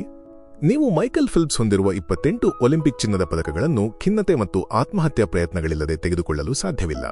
ಆ 10 ವರ್ಷಗಳ ನೋವಿಲ್ಲದೆ ನೀವು ಜಾನಿ ವಾಕರ್ ಅವರ ವಿಶ್ವಕಪ್ ಪದಕವನ್ನು ತೆಗೆದುಕೊಳ್ಳಲು ಸಾಧ್ಯವಿಲ್ಲ. ಈ ಅನೇಕ ವೀರರು ತಾವು ಇರುವ ಸ್ಥಳಕ್ಕೆ ಬರಲು ಒಂದು ದೊಡ್ಡ ಬೆಲೆಯನ್ನು ತೆತ್ತಿದ್ದಾರೆ. ದೊಡ್ಡ ಬೆಲೆ. ಮತ್ತು ನಾವು ಸಾಮಾನ್ಯವಾಗಿ ಕೇವಲ ಮೇಲಿನ ಭಾಗವನ್ನು ನೋಡುತ್ತೇವೆ ಮತ್ತು ಕೆಳಭಾಗವನ್ನು ನೋಡುವುದಿಲ್ಲ. ಇದು ಖಂಡಿತವಾಗಿಯೂ ಅಪ್ರಿಯವಾದ ಅಭಿಪ್ರಾಯವಾಗಲಿದೆ, ಆದರೆ ವೈಯಕ್ತಿಕ ಒತ್ತಡದ ಭಾವನೆಗಿಂತ ದೊಡ್ಡ ಸವಲತ್ತು ಇನ್ನೊಂದಿಲ್ಲ ಎಂದು ನಾನು ಭಾವಿಸುತ್ತೇನೆ. ನಿಮ್ಮಿಂದ ಸ್ವಲ್ಪ ಉತ್ತಮವಾಗಿ ಕಾರ್ಯನಿರ್ವಹಿಸಲು ನೀವು ಅಗತ್ಯವಿದ್ದಾಗ ನಿಮ್ಮ ಮೇಲೆ ಸ್ವಲ್ಪ ಹೆಚ್ಚು ಕಠಿಣರಾಗಿರಲು ಒತ್ತಡ, ಏಕೆಂದರೆ ನೀವು ಅಂದುಕೊಂಡಿದ್ದಕ್ಕಿಂತ ಅಥವಾ ಸಮಾಜವು ಆರೋಗ್ಯಕರವೆಂದು ಪರಿಗಣಿಸುವುದಕ್ಕಿಂತ ನೀವು ನಿಜವಾಗಿಯೂ ಹೆಚ್ಚು ತೆಗೆದುಕೊಳ್ಳಬಹುದು. ಕೆಲಸದ ಹರಿವಿನ ಸ್ಥಿತಿಯಲ್ಲಿರುವುದು ಎಷ್ಟು ಚೆನ್ನಾಗಿ ಅನಿಸುತ್ತದೆ ಎಂದು ತಿಳಿಯಲು, ಆ ತೀವ್ರ ಶಿಸ್ತಿನ ಕಿಕ್ನಲ್ಲಿರುವುದು ಎಷ್ಟು ಚೆನ್ನಾಗಿ ಅನಿಸುತ್ತದೆ ಎಂದು ತಿಳಿಯಲು, ನಿಮ್ಮ ವರ್ಕೌಟ್ಗಳು, ನಿಮ್ಮ ಕೆಲಸ, ನಿಮ್ಮ ಸಾಮಾಜಿಕ ಆತ್ಮವಿಶ್ವಾಸದೊಂದಿಗೆ ನಿಜವಾಗಿಯೂ ಉತ್ತುಂಗದಲ್ಲಿ ಇರುವುದು, ನಿಮ್ಮ ಅತ್ಯುತ್ತಮ ಆವೃತ್ತಿಯಾಗಿ ಬದುಕುವುದು ಹೇಗೆ ಅನಿಸುತ್ತದೆ ಎಂದು ಪ್ರಾಮಾಣಿಕವಾಗಿ ತಿಳಿಯಲು, ಮತ್ತು ಎಲ್ಲಕ್ಕಿಂತ ಹೆಚ್ಚಾಗಿ ಅದನ್ನೆಲ್ಲ ಬೆನ್ನಟ್ಟಲು ವೈಯಕ್ತಿಕ ಬಯಕೆಯನ್ನು ಹೊಂದಿರುವುದು. ಏಕೆಂದರೆ ಈ ದಿನಗಳಲ್ಲಿ ಅವರಿಗೆ ಬೇಕಾದುದನ್ನು ತಿಳಿದಿದ್ದರೂ ಸಹ ಸ್ವಲ್ಪ ಹೆಚ್ಚು ತಳ್ಳಲು ಸಿದ್ಧರಿರುವವರು ಕೆಲವರು ಎಂದು ತೋರುತ್ತದೆ. ನೀವು ನಿಮ್ಮ ಲಯದಿಂದ ಹೊರಗೆ ಬಿದ್ದರೂ ಸಹ, ನೀವು ಎಲ್ಲರಂತೆ ಆಗಾಗ ಕುಸಿತಕ್ಕೆ ಬಿದ್ದರೂ ಸಹ, ನೀವು ಮತ್ತೆ ರೈಲಿಗೆ ಏರಲು ಉತ್ತಮ ಮಾರ್ಗವನ್ನು ಕಂಡುಕೊಳ್ಳಲು ಪ್ರಯತ್ನಿಸುವಾಗ ಕೆಲವೊಮ್ಮೆ ಅಗಾಧವಾಗಿ ಅನಿಸಬಹುದು. ಅನೇಕ ಜನರು ಜೀವನ ಪರ್ಯಂತ ತಮಗೆ ಹಿಡಿಯಲು ಒಂದು ರೈಲು ಇದೆ ಎಂದು ತಿಳಿದುಕೊಳ್ಳಲು ಪ್ರಯತ್ನಿಸುತ್ತಾರೆ. ಒತ್ತಡವೇ ನಿಮ್ಮ ಗುರುತನ್ನು ನಿಜವಾಗಿಯೂ ವಿಕಸನಗೊಳಿಸುತ್ತದೆ ಮತ್ತು ಬೆಳೆಯುತ್ತದೆ ಎಂದು ನಾನು ದೃಢವಾಗಿ ನಂಬುತ್ತೇನೆ. ಯಾವುದೇ ಸ್ವಯಂ ಪ್ರೇರಿತ ಕ್ರಿಯೆಗೆ ಕರೆ ಇಲ್ಲದಿದ್ದರೆ ಎಂದಿಗೂ ಬದಲಾವಣೆ ಇರುವುದಿಲ್ಲ. ಮತ್ತು ಇದು ಭಯಾನಕವೆಂದು ಅನಿಸಿದರೂ ಅದರಿಂದ ದೂರ ಓಡಬೇಡಿ. ಆ ಕರೆಗೆ ಒಲವು ತೋರಿಸಿ, ಏಕೆಂದರೆ ಅದು ನಿಮ್ಮ ಉದ್ದೇಶವನ್ನು ಜೀವನದಲ್ಲಿ ಮಾರ್ಗದರ್ಶನ ಮಾಡುವ ಅಂತಿಮ ಸವಲತ್ತು. ಪ್ರೀತಿ ಅಥವಾ ಭಯ ಯಾವುದೂ ಒಬ್ಬನನ್ನು ಕುರುಡನನ್ನಾಗಿ ಮಾಡುವುದಿಲ್ಲ. ಉದಾಸೀನತೆಯು ಒಬ್ಬನನ್ನು ಕುರುಡನನ್ನಾಗಿ ಮಾಡುತ್ತದೆ. ಸಂಗೀತವಿಲ್ಲದೆ ಟ್ರೆಡ್ಮಿಲ್ನಲ್ಲಿ ಪ್ರಯತ್ನಿಸಿ. ನೀವು ಎಷ್ಟು ದಿನ ಅದನ್ನು ಮಾಡುತ್ತೀರಿ ಎಂದು ನೋಡಿ, ಏಕೆಂದರೆ ನೀವು ನಿಮ್ಮ ತಲೆಯಲ್ಲಿ ತುಂಬಾ ಇರುತ್ತೀರಿ ಮತ್ತು ನಿಮ್ಮ ಉಸಿರಾಟವನ್ನು ನೀವು ಕೇಳುತ್ತೀರಿ. ನೀವು ಸಾಮಾನ್ಯವಾಗಿ ಮಾಡುವಷ್ಟು ದಿನ ನೀವು ಅದನ್ನು ಮಾಡುವುದಿಲ್ಲ. ನೀವು ಸಂಗೀತವನ್ನು ಹಾಕಿದಾಗ ಮತ್ತು ಮುಂದುವರಿದಾಗ ಅದು ನಿಮ್ಮ ಮನಸ್ಸನ್ನು ಅದರಿಂದ ದೂರ ಮಾಡುತ್ತದೆ. ನೀವು ಕೆಲಸವನ್ನು ಹೆಚ್ಚು ಸುಲಭವಾಗಿ ಮಾಡಬಹುದು. ನೀವು ಅತ್ಯುನ್ನತ ಮಟ್ಟದಲ್ಲಿ ನೋಡುವ ಅನೇಕ ಪ್ರತಿಭೆಗಳು ಅವು ಅದ್ಭುತ ಸಂದರ್ಭಗಳಿಂದ ಬಂದವು. ಜನರು ಕೇವಲ ಆಕಸ್ಮಿಕವಾಗಿ ಯಶಸ್ವಿಯಾಗುವುದಿಲ್ಲ.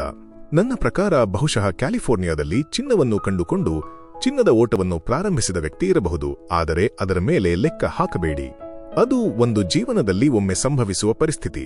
ಆದ್ದರಿಂದ ನೀವು ನಿಜವಾಗಿಯೂ ಒಂದು ನಿರ್ದಿಷ್ಟ ಗುರಿಯನ್ನು ಹೊಂದಿರಬೇಕು, ಮತ್ತು ಆ ದೃಷ್ಟಿಯನ್ನು ಹೊಂದಲು ನೀವು ಒಂದು ಗುರಿಯನ್ನು ಹೊಂದಿರಬೇಕು ಎಂದು ನನಗೆ ತೋರುತ್ತದೆ. ಈಗ ಅದು ಅಷ್ಟೊಂದು ನಿರ್ದಿಷ್ಟ ಗುರಿಯಾಗಿರಬೇಕಾಗಿಲ್ಲ, ಆದರೆ ಅದು ಒಂದು ಗುರಿಯನ್ನು ಹೊಂದಿರಬೇಕು. ಅದಕ್ಕಾಗಿಯೇ ನಾನು ಯಾವಾಗಲೂ ಜನರಿಗೆ ಶಿಫಾರಸು ಮಾಡುತ್ತೇನೆ: ಕುಳಿತುಕೊಳ್ಳಿ, ನಿಮ್ಮ ಸಮಯ ತೆಗೆದುಕೊಳ್ಳಿ ಮತ್ತು ನಿಮ್ಮ ಗುರಿ ಏನು ಎಂದು ಯೋಚಿಸಲು ಪ್ರಾರಂಭಿಸಿ. ದುಃಖವು ಸಹಿಷ್ಣುತೆಯನ್ನು ಸೃಷ್ಟಿಸುತ್ತದೆ. ಸಹಿಷ್ಣುತೆಯು ಪಾತ್ರವನ್ನು ಸೃಷ್ಟಿಸುತ್ತದೆ. ಪಾತ್ರವು ಭರವಸೆಯನ್ನು ಸೃಷ್ಟಿಸುತ್ತದೆ. ಆದ್ದರಿಂದ ನೀವು ಅದರ ಬಗ್ಗೆ ಯೋಚಿಸಿದರೆ, ನೀವು ಯಾವುದೇ ರೀತಿಯ ದುಃಖದ ಮೂಲಕ ಹೋಗಬೇಕಾದಾಗ ಆ ದುಃಖದ ಕೊನೆಯಲ್ಲಿ ನೀವು ಸಹಿಷ್ಣುತೆಯನ್ನು ಹೊರಹಾಕಿದರೆ, ನೀವು ನಿಮ್ಮ ಸಹಿಷ್ಣುತೆಯ ಸ್ನಾಯುವನ್ನು ಬಲಪಡಿಸಿದರೆ, ನೀವು ನಿಮ್ಮ ಪಾತ್ರಕ್ಕೆ ಪದರಗಳನ್ನು ಸೇರಿಸುತ್ತೀರಿ. ಆಗ ಮತ್ತು ಕೇವಲ ಆಗ ಮಾತ್ರ ಜೀವನದಲ್ಲಿ ಹೆಚ್ಚು ಭರವಸೆಯನ್ನು ಹೊಂದುತ್ತೀರಿ. ಅಂತಿಮ ವಿಶ್ಲೇಷಣೆಯಲ್ಲಿ ಧೈರ್ಯಕ್ಕೆ 2 ಭಾಗಗಳಿವೆ. ಚರ್ಚ್ ಒಮ್ಮೆ ಹೇಳಿದ್ದನ್ನು ನೆನಪಿಡಿ: ಧೈರ್ಯವನ್ನು ಸದ್ಗುಣಗಳಲ್ಲಿ ಅಗ್ರಗಣ್ಯವೆಂದು ಸರಿಯಾಗಿ ಪರಿಗಣಿಸಲಾಗಿದೆ, ಏಕೆಂದರೆ ಅದರ ಮೇಲೆ ಇತರ ಎಲ್ಲವೂ ಅವಲಂಬಿಸಿವೆ. ಧೈರ್ಯವನ್ನು ವ್ಯಾಖ್ಯಾನಿಸುವುದು ಅನಿಶ್ಚಿತತೆಯ ಮುಖಾಂತರ ಕಾರ್ಯನಿರ್ವಹಿಸುವ ಮತ್ತು ಮುಂದುವರಿಯುವ ಸಾಮರ್ಥ್ಯ. ನೀವು ಯಶಸ್ವಿಯಾಗದಿರಬಹುದು ಎಂಬ ಸತ್ಯವನ್ನು ಎದುರಿಸುವುದು. ಅಪಾಯಗಳನ್ನು ತೆಗೆದುಕೊಳ್ಳುವ ಮತ್ತು ರಿಸ್ಕ್ ತೆಗೆದುಕೊಳ್ಳುವ ಇಚ್ಛೆ. ಭವಿಷ್ಯವು ಅಪಾಯಗಳನ್ನು ತೆಗೆದುಕೊಳ್ಳುವವರಿಗೆ ಸೇರಿದೆ. ಭವಿಷ್ಯವು ಅಗತ್ಯವಿರುವ ಅಪಾಯಗಳನ್ನು ತೆಗೆದುಕೊಳ್ಳಲು ಸಿದ್ಧರಿರುವ ಜನರಿಗೆ ಸೇರಿದೆ. ಧೈರ್ಯದ 2ನೇ ಭಾಗವೆಂದರೆ ದೃಢತೆ. ಇದು ಸಹಿಸಿಕೊಳ್ಳುವ ಇಚ್ಛೆ. ಇದು ಅಲ್ಲಿಯೇ ಇರಲು ಇಚ್ಛೆ. ಒಮ್ಮೆ ನೀವು ಪ್ರಾರಂಭಿಸಿದ ನಂತರ ಮತ್ತು ನೀವು ಶುರು ಮಾಡಿದ ನಂತರ, ನೀವು ಪ್ರಾರಂಭಿಸಿದ ಮತ್ತು ನಿಮಗೆ ಸ್ವಲ್ಪ ಫಲಿತಾಂಶ ಸಿಕ್ಕಿದ ನಡುವೆ ಒಂದು ಅವಧಿ ಇರುತ್ತದೆ, ಮತ್ತು ಆ ಅವಧಿಯಲ್ಲಿ ಹೆಚ್ಚಿನ ಜನರು ಮುರಿಯುತ್ತಾರೆ ಮತ್ತು ಓಡಿ ಹೋಗುತ್ತಾರೆ. ಹೆಚ್ಚಿನ ಜನರು ಕುಸಿದು ಬೀಳುತ್ತಾರೆ. ಅವರಿಗೆ ತಿಳಿದಿಲ್ಲದಿರುವುದನ್ನು ಅವರು ಸಹಿಸಲಾರರು. ಆದ್ದರಿಂದ ಅವರು ತಮ್ಮ ಆರಾಮ ವಲಯಕ್ಕೆ ಧಾವಿಸುತ್ತಾರೆ. ಆದರೆ ನೀವು ಮಾಡಬೇಕಾದ್ದು ಏನೆಂದರೆ, ಯಶಸ್ಸಿನ ಖಾತ್ರಿ ಇಲ್ಲದಿದ್ದರೂ ಪ್ರತಿಕೂಲತೆಯ ಮುಖಾಂತರ ದೃಢವಾಗಿರಲು ಸಿದ್ಧರಿರುವುದು. ನಾವು ಅನೇಕ ಸೋಲುಗಳನ್ನು ಎದುರಿಸಬಹುದು, ಆದರೆ ನಾವು ಸೋಲಬಾರದು. ವಾಸ್ತವವಾಗಿ ನಾವು ಯಾರಿದ್ದೇವೆ ಎಂದು ತಿಳಿಯಲು ಸೋಲುಗಳನ್ನು ಎದುರಿಸುವುದು ಅಗತ್ಯವಿರಬಹುದು. ನಾವು ಯಾವುದನ್ನು ಜಯಿಸಬಹುದು? ನಮ್ಮನ್ನು ಎಡವಿ ಬೀಳುವಂತೆ ಮಾಡುವುದು ಯಾವುದು ಮತ್ತು ನಾವು ಹೇಗಾದರೂ ಪವಾಡ ಸದೃಶವಾಗಿ ಎದ್ದು ಮುಂದುವರಿಯುತ್ತೇವೆ? ವಜ್ರವು ತೀವ್ರ ಒತ್ತಡದ ಫಲಿತಾಂಶ ಎಂದು ನನಗೆ ತಿಳಿದಿದೆ.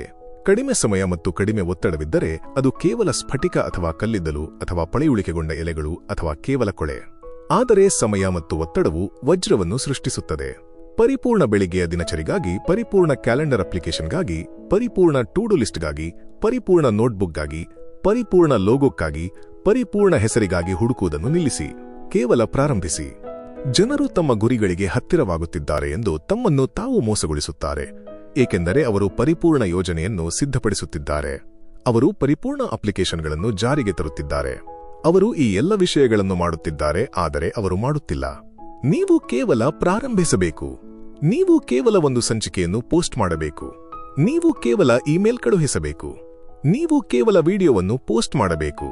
ಮೊದಲು ಪ್ರಾರಂಭಿಸಿ ಮತ್ತು ನಂತರ ಆ ಎಲ್ಲ ಇತರ ವಿಷಯಗಳ ಬಗ್ಗೆ ಚಿಂತಿಸಿ. ನೀವು ನಿಜವಾಗಿ ಪ್ರಾರಂಭಿಸದಿದ್ದರೆ ನೀವು ಚಿಂತಿಸುತ್ತಿರುವ ಆ ಎಲ್ಲ ಇತರ ವಿಷಯಗಳು ಮುಖ್ಯವಾಗುವುದಿಲ್ಲ.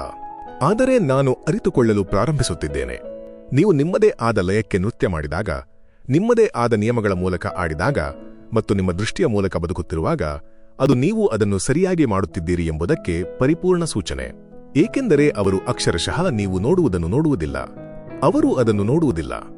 ನೀವು ನೋಡುವುದನ್ನು ಅವರು ನೋಡುವುದಿಲ್ಲ. ನೀವು ನೋಡುವಷ್ಟು ದೂರ ಅವರು ನೋಡುವುದಿಲ್ಲ.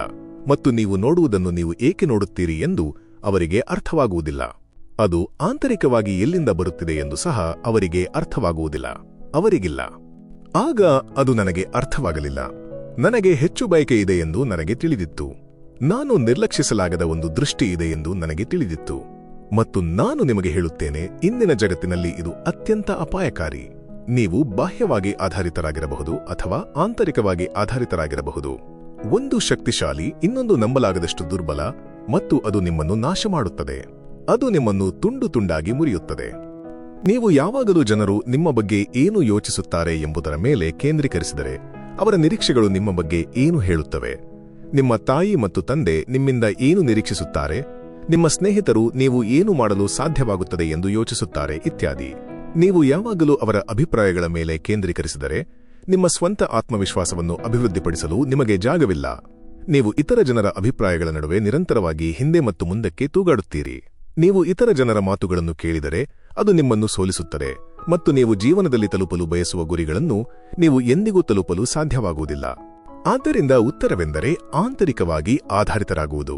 ನಿಮಗೆ ಏನು ಬೇಕು ಎಂದು ತಿಳಿಯುವುದು, ನಿಮ್ಮ ಗುರಿಗಳು ಏನೆಂದು ತಿಳಿಯುವುದು, ನಿಮ್ಮ ಆಸೆಗಳು ಏನೆಂದು ತಿಳಿಯುವುದು, ನಿಮ್ಮನ್ನು ಅನನ್ಯವಾಗಿಸುವುದು ಏನು ಎಂದು ತಿಳಿಯುವುದು, ಮತ್ತು ಅದರ ಮೇಲೆ ನಿಮ್ಮ ಗಮನವನ್ನು ಇಡುವುದು, ಮತ್ತು ಇತರ ಜನರ ನಿರೀಕ್ಷೆಗಳ ಮೇಲೆ ಅಲ್ಲ. ನನಗೆ ನಿರಾಶೆ. ಗೆಲ್ಲಲು ನೀವು ಸೋಲಬೇಕು.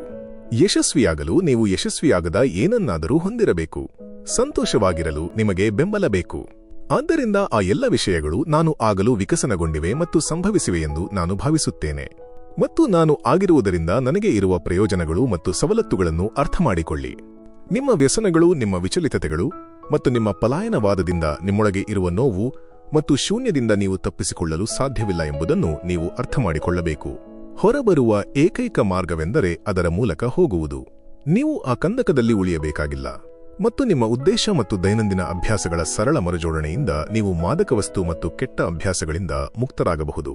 ಅದು ನಿಮ್ಮ ಜೀವನವನ್ನು ಶಾಶ್ವತವಾಗಿ ಬದಲಾಯಿಸುತ್ತದೆ. ನೀವು ಅದಕ್ಕೆ ಯೋಗ್ಯರು ಎಂದು ಅರಿತುಕೊಳ್ಳುವುದರಿಂದ ಅದು ಪ್ರಾರಂಭವಾಗುತ್ತದೆ. ನೀವು ಆ ಜೀವನದ ಬದಲಾವಣೆಗೆ ಅರ್ಹರು.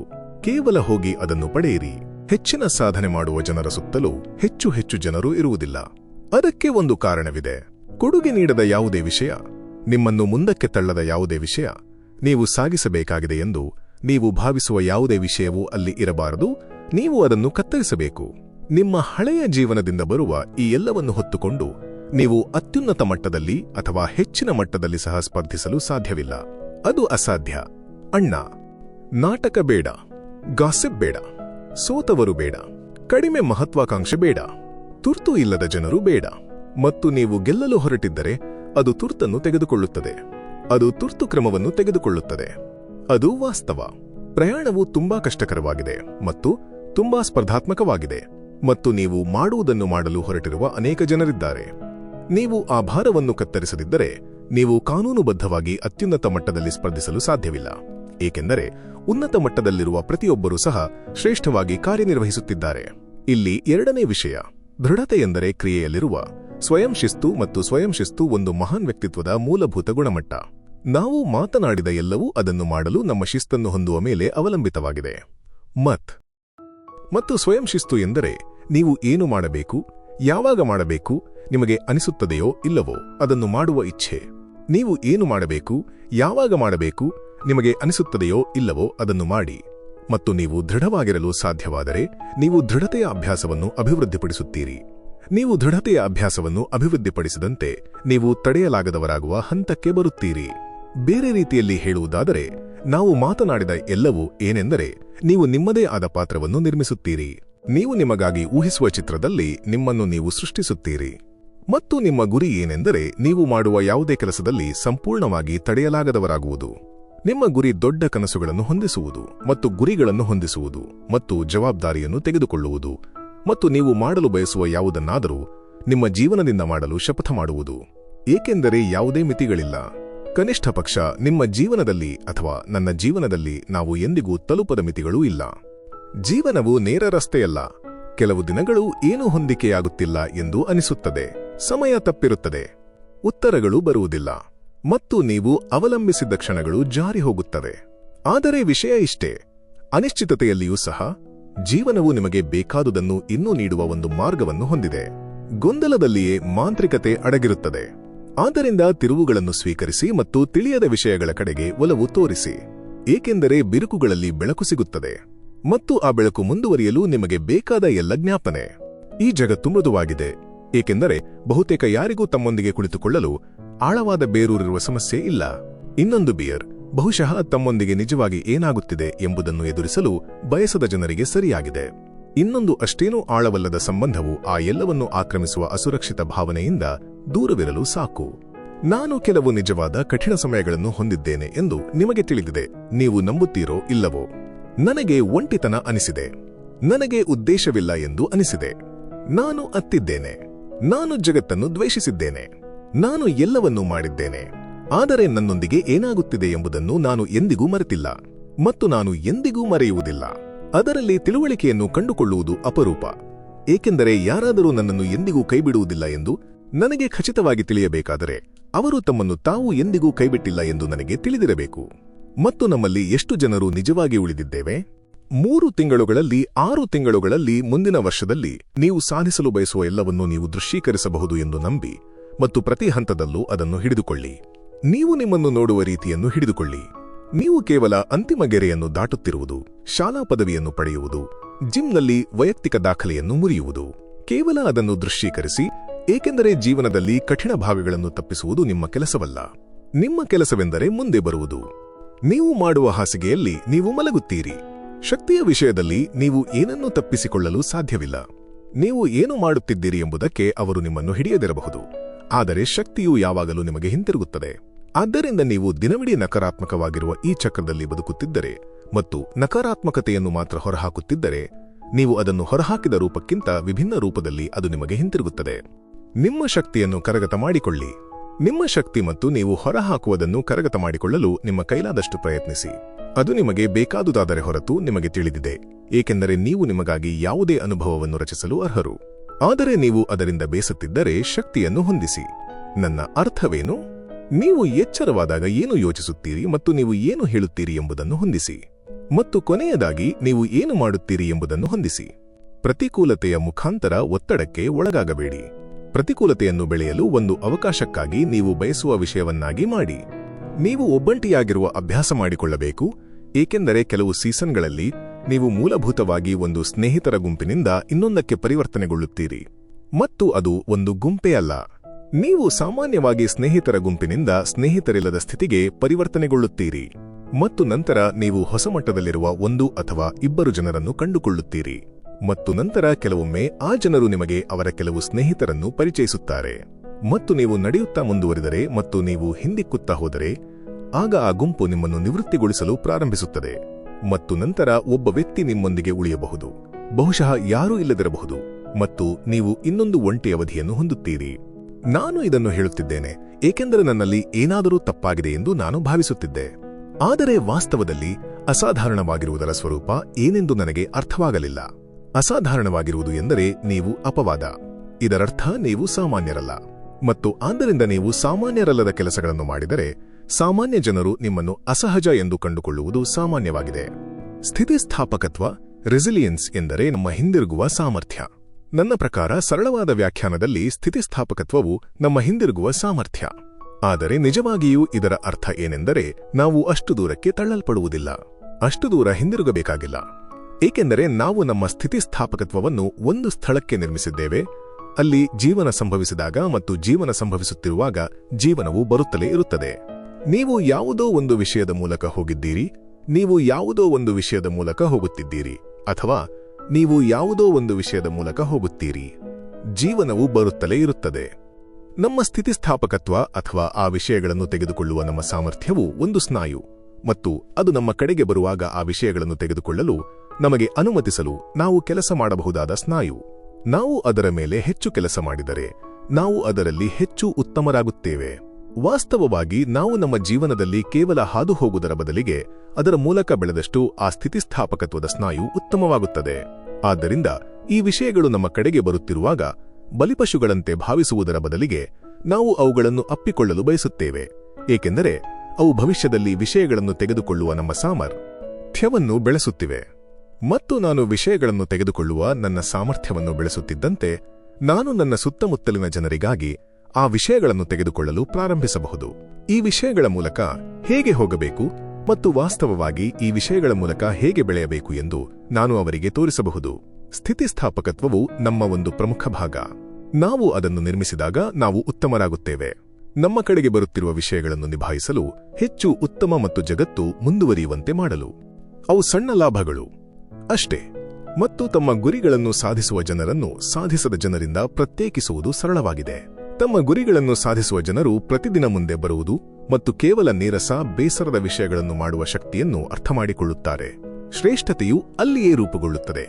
ಅದು ಮೋಜು ಇಲ್ಲದ ವಿಷಯಗಳಲ್ಲಿದೆ, ಯಾರೂ ಮಾಡಲು ಬಯಸದ ವಿಷಯಗಳಲ್ಲಿದೆ. ಹೆಚ್ಚಿನ ಜನರು ಇದರ ಬಗ್ಗೆ ಮಾತನಾಡುವುದಿಲ್ಲ. ಗುರಿಗಳು ನೀರಸ. ನೀವು ಮೆಚ್ಚುವ ಮತ್ತು ನಿಮಗೆ ಬೇಕಾದುದನ್ನು ಹೊಂದಿರುವ ಆ ಎಲ್ಲ ಜನರು ಅವರು ಏನು ಮಾಡುತ್ತಿದ್ದಾರೆ ಎಂದು ನಿಮಗೆ ತಿಳಿದಿದೆಯೇ? ಅವರು ಪುನರಾವರ್ತನೆಗಳನ್ನು ಮಾಡುತ್ತಿದ್ದಾರೆ. ಮತ್ತು ನೀವು ರಾತ್ರೋರಾತ್ರಿ ಸಂವೇದನೆಯಾದ ಯಾರನ್ನಾದರೂ ನೋಡಿದ್ದರೆ ಅವರ ನಿಜವಾದ ಕಥೆಯನ್ನು ನೋಡಬೇಕೆಂದು ನಾನು ಬಯಸುತ್ತೇನೆ. ಏಕೆಂದರೆ ಯಾರೂ ಗಮನ ಕೊಡದಿದ್ದಾಗ ಅವರು ಒಂದು ದಶಕದ ಕಾಲ ಕತ್ತಲೆಯಲ್ಲಿ ಪುನರಾವರ್ತನೆಗಳನ್ನು ಮಾಡುತ್ತಿದ್ದರು. ಇಲ್ಲಿ ಯಾವುದೇ ಶಾರ್ಟ್ಕಟ್ ಇಲ್ಲ. ಪೂರ್ಣ ವಿರಾಮ. ಒಂದು ದಿನ ಗೆಲ್ಲಿ, ಇಂದು ಗೆಲ್ಲಿ. ನಂತರ ನೀವು ನಾಳೆ ಎಚ್ಚರಗೊಳ್ಳುತ್ತೀರಿ ಮತ್ತು ಅದೇ ಕೆಲಸವನ್ನು ಮಾಡುತ್ತೀರಿ. ಮತ್ತು ನಂತರ ನೀವು ಬುಧವಾರ ಎಚ್ಚರಗೊಳ್ಳುತ್ತೀರಿ ಮತ್ತು ಅದೇ ಕೆಲಸವನ್ನು ಮಾಡುತ್ತೀರಿ. ನಂತರ ನೀವು ಗುರುವಾರ ಎಚ್ಚರಗೊಳ್ಳುತ್ತೀರಿ ಮತ್ತು ಅದೇ ಕೆಲಸವನ್ನು ಮಾಡುತ್ತೀರಿ. ಮತ್ತು ನಂತರ ಏನಾಗುತ್ತದೆ ಎಂದು ಊಹಿಸಿ ನೀವು ಗೆಲ್ಲುವ ಸರಣಿಯನ್ನು ರಚಿಸುತ್ತೀರಿ. ಮತ್ತು ನೀವು ಇದನ್ನು ಸಾಕಷ್ಟು ಸಮಯ ಮಾಡಿದಾಗ ನೀವು ಹೊಸ ಅಭ್ಯಾಸಗಳನ್ನು ರೂಪಿಸುತ್ತಿದ್ದೀರಿ. ಸರಿ. ಮತ್ತು ಸ್ವಲ್ಪ ಸಮಯದ ನಂತರ ದಿನವನ್ನು ಗೆಲ್ಲುವುದು ಕಷ್ಟವಲ್ಲ, ಅದು ಸುಲಭ. ಅದು ಸ್ವಯಂಚಾಲಿತವಾಗುತ್ತದೆ. ಮತ್ತು ನೀವು ಪ್ರತಿದಿನ ಗೆಲ್ಲುವ ಹಂತಕ್ಕೆ ಬಂದಾಗ ಮತ್ತು ಅದು ಸ್ವಯಂಚಾಲಿತವಾದಾಗ ಏನಾಗುತ್ತದೆ ಎಂದು ಊಹಿಸಿ. ಗೆಲ್ಲುವುದು ನೀವು ಯಾರಾಗಿದ್ದೀರಿ ಎಂಬುದಾಗುತ್ತದೆ. ಮತ್ತು ಗೆಲ್ಲುವುದು ನೀವು ಯಾರಾಗಿದ್ದೀರಿ ಎಂಬುದಾದಾಗ ನೀವು ಏನಾಗುತ್ತೀರಿ ಎಂದು ಊಹಿಸಿ. ನೀವು ವಿಜೇತರಾಗುತ್ತೀರಿ.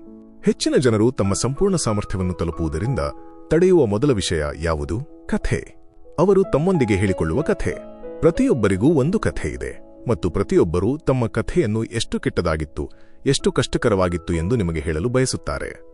ಮತ್ತು ನೀವು ಆ ಕಥೆಯನ್ನು ನಿಮಗೆ ಅಥವಾ ಇತರರಿಗೆ ಹೆಚ್ಚು ಬಾರಿ ಹೇಳಿದರೆ ನೀವು ಸಂತೋಷ, ಯಶಸ್ಸು, ಸಮೃದ್ಧಿಯನ್ನು ಹೊಂದಲು ಉದ್ದೇಶಿಸಿಲ್ಲ ಎಂಬ ಸತ್ಯವನ್ನು ನೀವು ಹೆಚ್ಚು ಬಲಪಡಿಸುತ್ತೀರಿ. ಅವರಿಗೆ ತಿಳಿದಿಲ್ಲ, ಆ ಪುಸ್ತಕದಲ್ಲಿ ಇನ್ನೂ ಸಾವಿರಾರು ಖಾಲಿ ಪುಟಗಳಿವೆ. ಅವರು ಆ ಕಥೆಯನ್ನು ಪುನಃ ಬರೆಯಬಹುದು. ಆದರೆ ಇತರರು ನಮ್ಮ ಪುಸ್ತಕದಲ್ಲಿ ಬರೆದ ಪುಟಗಳನ್ನು ನಾವು ಬಿಡಬೇಕು ಮತ್ತು ಈ ಲೇಖನಿ ನಮ್ಮ ಬಳಿ ಇದೆ ಎಂದು ಅರಿತುಕೊಳ್ಳಬೇಕು. ಮತ್ತು ಇಂದಿನಿಂದ ಕಥೆ ಹೇಗೆ ಕಾಣುತ್ತದೆ ಎಂದು ನಾವು ಬರೆಯಲು ಪ್ರಾರಂಭಿಸಬಹುದು. ಆದರೆ ಅವರನ್ನು ತಡೆಯುವುದು ಅವರು ಮಾಡದ ಕೆಲಸ. ಅವರ ಆಘಾತಗಳ ಮೂಲಕ ಗುಣಪಡಿಸುವ ಕೆಲಸ, ಅವರ ಅಸುರಕ್ಷಿತ ಭಾವನೆಗಳು, ಅವರ ಮಿತಿಗೊಳಿಸುವ ನಂಬಿಕೆಗಳು, ಆ ಗಾಜಿನ ಸೀಲಿಂಗ್, ಆ ವಿಷಯ ಏನೇ ಇರಲಿ. ಶ್ರೇಷ್ಠತೆಯ ಮನೋಭಾವ ಮತ್ತು ಯಾವುದೇ ವಿರಾಮಗಳಿಲ್ಲ. ಇಂದಿನ ಸಮಯವು ಎಲ್ಲರೂ ಯಶಸ್ಸನ್ನು ಬಯಸುತ್ತಾರೆ ಎಂದು ಜನರಿಗೆ ಹೇಳಲು ನನಗೆ ದ್ವೇಷವಿದೆ. ನೀವು ಜನಪ್ರಿಯರಾಗಿರಬಹುದು, ಆದರೆ ನೀವು ಸೋಮವಾರದ ಮೇಲೆ ಮಂಗಳವಾರ, ಮಂಗಳವಾರದ ಮೇಲೆ ಬುಧವಾರ, ಬುಧವಾರದ ಮೇಲೆ ಗುರುವಾರ, ಗುರುವಾರ ಶುಕ್ರವಾರದ ಮೇಲೆ ಶ್ರೇಷ್ಠರಾದರೆ ವಿಶ್ರಾಂತಿ ತೆಗೆದುಕೊಳ್ಳುವುದನ್ನು ಬಿಡಿ. ಏನೂ ಸ್ಪಷ್ಟವಾಗಿಲ್ಲದಿದ್ದಾಗ ಮಂಜು ಪ್ರಯಾಣದ ಭಾಗವಾಗಿದೆ ಎಂದು ನಂಬಿರಿ.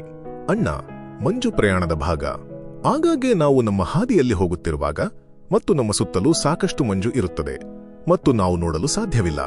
ನಾವು ತುಂಬಾ ನಿರುತ್ಸಾಹಗೊಳ್ಳುತ್ತೇವೆ. ಏನೋ ತಪ್ಪಾಗಿದೆ ಎಂದು ನಾವು ಭಾವಿಸುತ್ತೇವೆ. ಮಂಜು ನಕಾರಾತ್ಮಕವಾಗಿದೆ ಎಂದು ನಾವು ಭಾವಿಸುತ್ತೇವೆ. ಅಯ್ಯೋ, ನನ್ನಿಂದ ನೋಡಲು ಸಾಧ್ಯವಿಲ್ಲ. ಅಯ್ಯೋ, ನಾನು ಕಳೆದು ಹೋಗಿದ್ದೇನೆ. ನಾನು ಗೊಂದಲಕ್ಕೊಳಗಾಗಿದ್ದೇನೆ. ಏನಾಗುತ್ತಿದೆ ಎಂದು ನನಗೆ ತಿಳಿದಿಲ್ಲ. ನಿಲ್ಲಿ, ನಿಲ್ಲಿ. ಮಂಜು ಪ್ರಯಾಣದ ಒಂದು ಭಾಗ ಎಂದು ಅರ್ಥ ಮಾಡಿಕೊಳ್ಳಿ. ಅದು ನಿಮಗೆ ನಂಬಲು ಕಲಿಸುತ್ತಿದೆ. ಮತ್ತು ಅದು ನಿಮ್ಮನ್ನು ಯಾವುದನ್ನು ನಂಬುವಂತೆ ಮಾಡುತ್ತಿದೆ? ನಿಮ್ಮ ಮುಂದಿರುವ ಒಂದು ಹೆಜ್ಜೆಯನ್ನು ನಂಬಲು ಅದು ನಿಮಗೆ ಸಹಾಯ ಮಾಡುತ್ತಿದೆ. ಏಕೆಂದರೆ ನೀವು ಮಂಜಿನಲ್ಲಿರುವಾಗ ನೀವು ರಸ್ತೆಯ ಕೆಳಗೆ ನೋಡಲು ಸಾಧ್ಯವಿಲ್ಲ. ಆದರೆ ನಿಮ್ಮ ಮುಂದಿರುವ ಒಂದು ಹೆಜ್ಜೆಯನ್ನು ನೀವು ನೋಡಬಹುದು. ನಂತರ ನೀವು ಆ ಒಂದೇ ಹೆಜ್ಜೆಯನ್ನು ತೆಗೆದುಕೊಳ್ಳುತ್ತಾ ಮುಂದುವರಿಸಿದರೆ, ನಾನು ನೋಡಲು ಸಾಧ್ಯವಾಗದಿದ್ದರೂ ಸಹ ಅಂತಿಮವಾಗಿ ಸ್ಪಷ್ಟತೆ ಬರುತ್ತದೆ ಎಂದು ನಂಬಬೇಕು. ಮತ್ತು ನೀವು ಅದನ್ನು ಮಾಡುತ್ತಾ ಮುಂದುವರಿಯುತ್ತೀರಿ. ಮತ್ತು ಅಂತಿಮವಾಗಿ ಏನಾಗುತ್ತದೆ? ನೀವು ಆ ಮಂಜಿನ ಮೂಲಕ ಸುಂದರವಾಗಿ ಚಲಿಸುತ್ತೀರಿ ಮತ್ತು ನೀವು ಆ ಸೂರ್ಯನ ಬೆಳಕಿನಲ್ಲಿ ಹೆಜ್ಜೆ ಹಾಕುತ್ತೀರಿ. ನೀವು ಆ ಸ್ಪಷ್ಟತೆಗೆ ಹೆಜ್ಜೆ ಹಾಕುತ್ತೀರಿ ಮತ್ತು ಅದು ಒಂದು ಸುಂದರ ವಿಷಯ. ಮತ್ತು ಆ ಎಲ್ಲವೂ ಬಂದಿರುವುದು ಏಕೆಂದರ ಮಂಜು ಪ್ರಯಾಣದ ಒಂದು ಭಾಗ ಎಂದು ನೀವು ಅರ್ಥಮಾಡಿಕೊಳ್ಳಲು ಸಾಧ್ಯವಾಯಿತು. ಮಂಜನ್ನು ನೋಡುವುದು ಮತ್ತು ಹಿಂದೆ ಹೋಗುವುದು ಅಥವಾ ಸಿಕ್ಕಿ ಹಾಕಿಕೊಳ್ಳುವುದರ ಬದಲಿಗೆ ನೀವು ಅದರ ಸರಿಯಾದ ದೃಷ್ಟಿಕೋನವನ್ನು ಹೊಂದಿದ್ದೀರಿ. ಅದು ಅದರ ಮೂಲಕ ಚಲಿಸಲು ಮತ್ತು ಬೆಳಕಿನಲ್ಲಿ ಹೆಜ್ಜೆ ಹಾಕಲು ನಿಮಗೆ ಅವಕಾಶ ಮಾಡಿಕೊಟ್ಟಿತು. ಆದ್ದರಿಂದ ನನ್ನ ದೊಡ್ಡ ವಿಷಯವೆಂದರೆ, ನಾನು ನನ್ನ ಜೀವನವನ್ನು ಬದುಕಿದಾಗ, ನಾನು ಸತ್ತಾಗ ಮತ್ತು ಹೋದಾಗ, ನಾನು ಆ ತೊಳೆಯುವ ಬಟ್ಟೆಯನ್ನು ಹಿಂಡುತ್ತೇನೆ ಎಂದು ಖಚಿತಪಡಿಸಿಕೊಳ್ಳಲು ನಾನು ಬಯಸುತ್ತೇನೆ. ಮತ್ತು ಆ ತೊಳೆಯುವ ಬಟ್ಟೆಯೇ ನನ್ನ ಆತ್ಮ. ಮತ್ತು ನಾನು ಒಂದು ದಿನ ಸೃಷ್ಟಿಕರ್ತನನ್ನು ಭೇಟಿಯಾಗುತ್ತೇವೆ ಎಂದು ಸಹ ನಾನು ನಂಬುತ್ತೇನೆ, ನೀವು ಒಬ್ಬರನ್ನು ನಂಬಿದರೆ. ಮತ್ತು ಆ ಸೃಷ್ಟಿಕರ್ತನು ನಿಮ್ಮ ಬಗ್ಗೆ ಎಲ್ಲವನ್ನೂ ತಿಳಿದಿದ್ದಾನೆ ಎಂದು ನಾನು ನಂಬುತ್ತೇನೆ.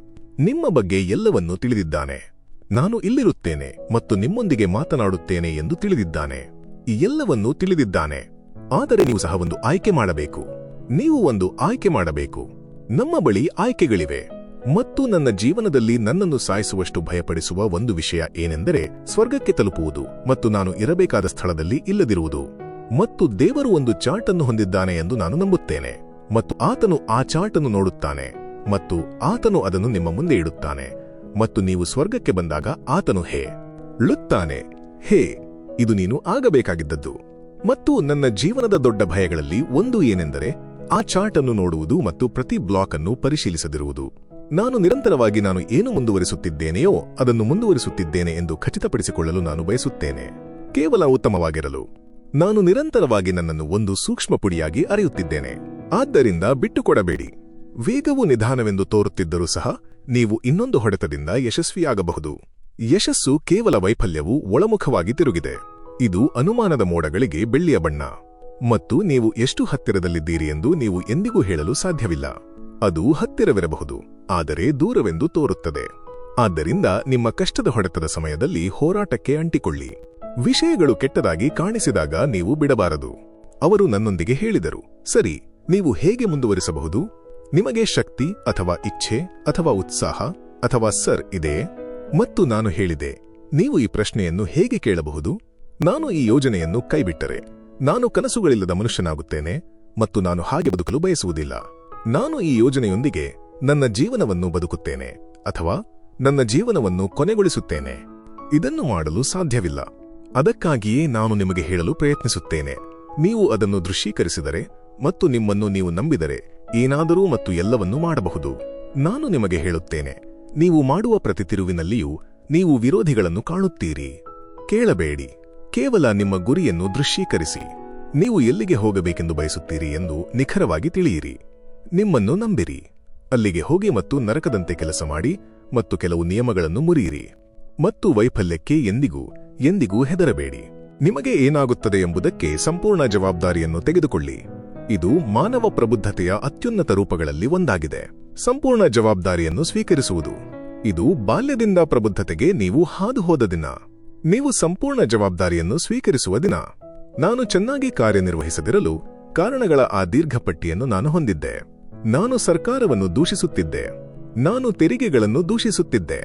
ಅವರು ಎಲ್ಲವನ್ನೂ ತೆಗೆದುಕೊಂಡ ನಂತರ ನಿಮಗೆ ಏನು ಉಳಿದಿದೆ ಎಂದು ನೋಡಿ. ಮತ್ತು ಅವರು ನೀವು ಚೆನ್ನಾಗಿ ಮಾಡಬೇಕೆಂದು ನಿರೀಕ್ಷಿಸುತ್ತಾರೆ. ನಾನು ಹವಾಮಾನವನ್ನು ದೂಷಿಸುತ್ತಿದ್ದೆ. ನಾನು ಟ್ರಾಫಿಕ್ ಅನ್ನು ದೂಷಿಸುತ್ತಿದ್ದೆ. ನಾನು ನನ್ನ ಕಾರನ್ನು ದೂಷಿಸುತ್ತಿದ್ದೆ. ನಾನು ತಯಾರಕರನ್ನು ದೂಷಿಸುತ್ತಿದ್ದೆ. ನೋಡಿ, ನಾನು ಹೊರಗಿನ ಎಲ್ಲವನ್ನೂ ದೂಷಿಸುತ್ತಿದ್ದೆ. ಮತ್ತು ನಂತರ ನನ್ನ ಜೀವನವನ್ನು ತಿರುಗಿಸಲು ಸಹಾಯ ಮಾಡುವ ಒಂದು ಸಣ್ಣ ತತ್ವಶಾಸ್ತ್ರವನ್ನು ನಾನು ನಿಮಗೆ ನೀಡುತ್ತೇನೆ. ನಿಮ್ಮ ಟಿಪ್ಪಣಿಗಳಿಗಾಗಿ ಇಲ್ಲಿದೆ. ನಿಮ್ಮ ಜೀವನದ ಗುಣಮಟ್ಟ ಅಥವಾ ಪ್ರಮಾಣವನ್ನು ನಿರ್ಧರಿಸುವುದು ಏನಾಗುತ್ತದೆ ಎಂಬುದಲ್ಲ. ಎಲ್ಲವನ್ನೂ ಬದಲಾಯಿಸುವುದು ನೀವು ಏನು ಮಾಡುತ್ತೀರಿ ಎಂಬುದು. ಅದನ್ನು ಎದುರಿಸಿ. ಸವಾಲುಗಳು ಬಂದಾಗ ನೀವು ದೂರ ನೋಡಬೇಡಿ. ಆ ಕ್ಷಣದಲ್ಲಿ ಅದನ್ನು ಎದುರಿಸಲು ನಿಮಗೆ ಸಾಧ್ಯವಾಗದಿದ್ದರೆ ನಿಮ್ಮನ್ನು ನೀವು ದೂಷಿಸಬೇಡಿ.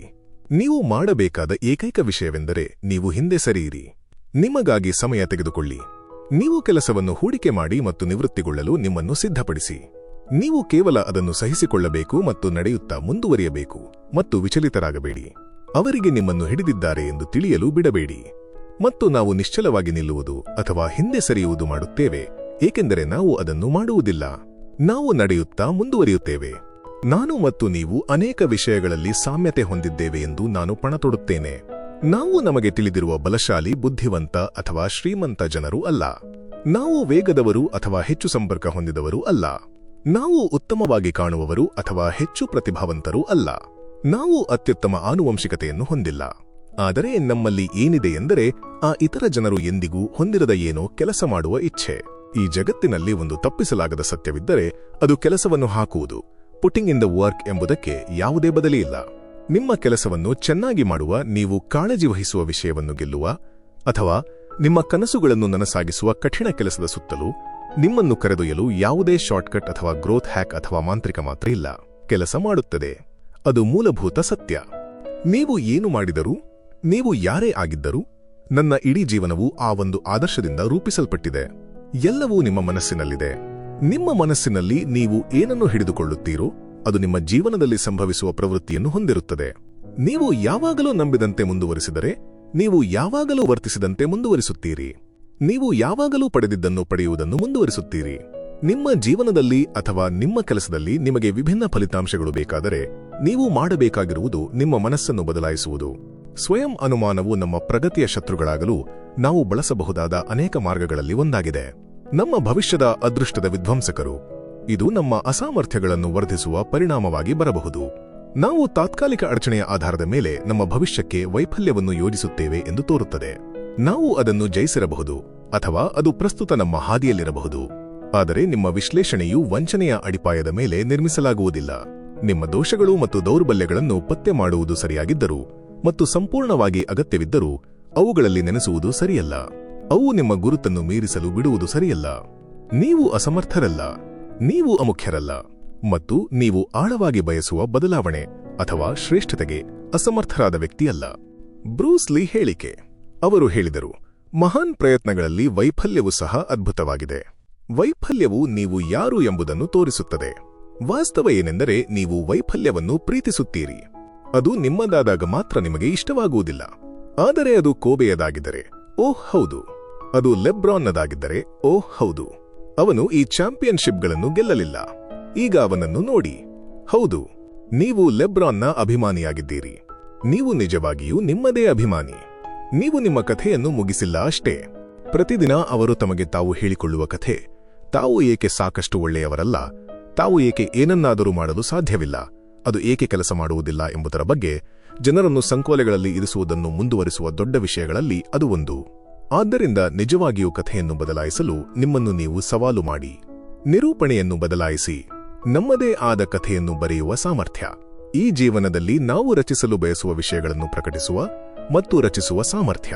ನೀವು ಏಕೆ ಸಮರ್ಥರಲ್ಲ ಎಂದು ಅನಿಸುತ್ತದೆ ಎಂದು ನೀವು ಆಶ್ಚರ್ಯಪಡುತ್ತೀರಾ? ಏಕೆಂದರೆ ನೀವು ಸಮರ್ಥರಲ್ಲ ಎಂದು ನೀವೇ ಹೇಳಿಕೊಳ್ಳುತ್ತಿದ್ದೀರಿ. ನೀವು ಸಮರ್ಥರಲ್ಲ ಎಂದು ಹೇಳುವುದನ್ನು ನಿಲ್ಲಿಸಿ. ನೀವು ಸಮರ್ಥರು. ನಿಮ್ಮೊಂದಿಗೆ ಹೇಳಿಕೊಳ್ಳಿ, ನಾನು ಸಮರ್ಥ. ನಾನು ಮಾಡಲು ಬಯಸುವುದನ್ನು ಪ್ರಯತ್ನಿಸಲು ನನಗೆ ಬೇಕಾದ ಎಲ್ಲವೂ ನನ್ನಲ್ಲಿದೆ. ನೀವು ಸಮರ್ಥರಾಗಲು ಬೇಕಾದ ಎಲ್ಲವೂ ನಿಮ್ಮಲ್ಲಿದೆ. ಆದರೆ ನೀವು ನಿಮಗೆ ಹೇಳಿಕೊಳ್ಳುವ ಕಥೆಗಳನ್ನು ಕೇಳಬೇಡಿ.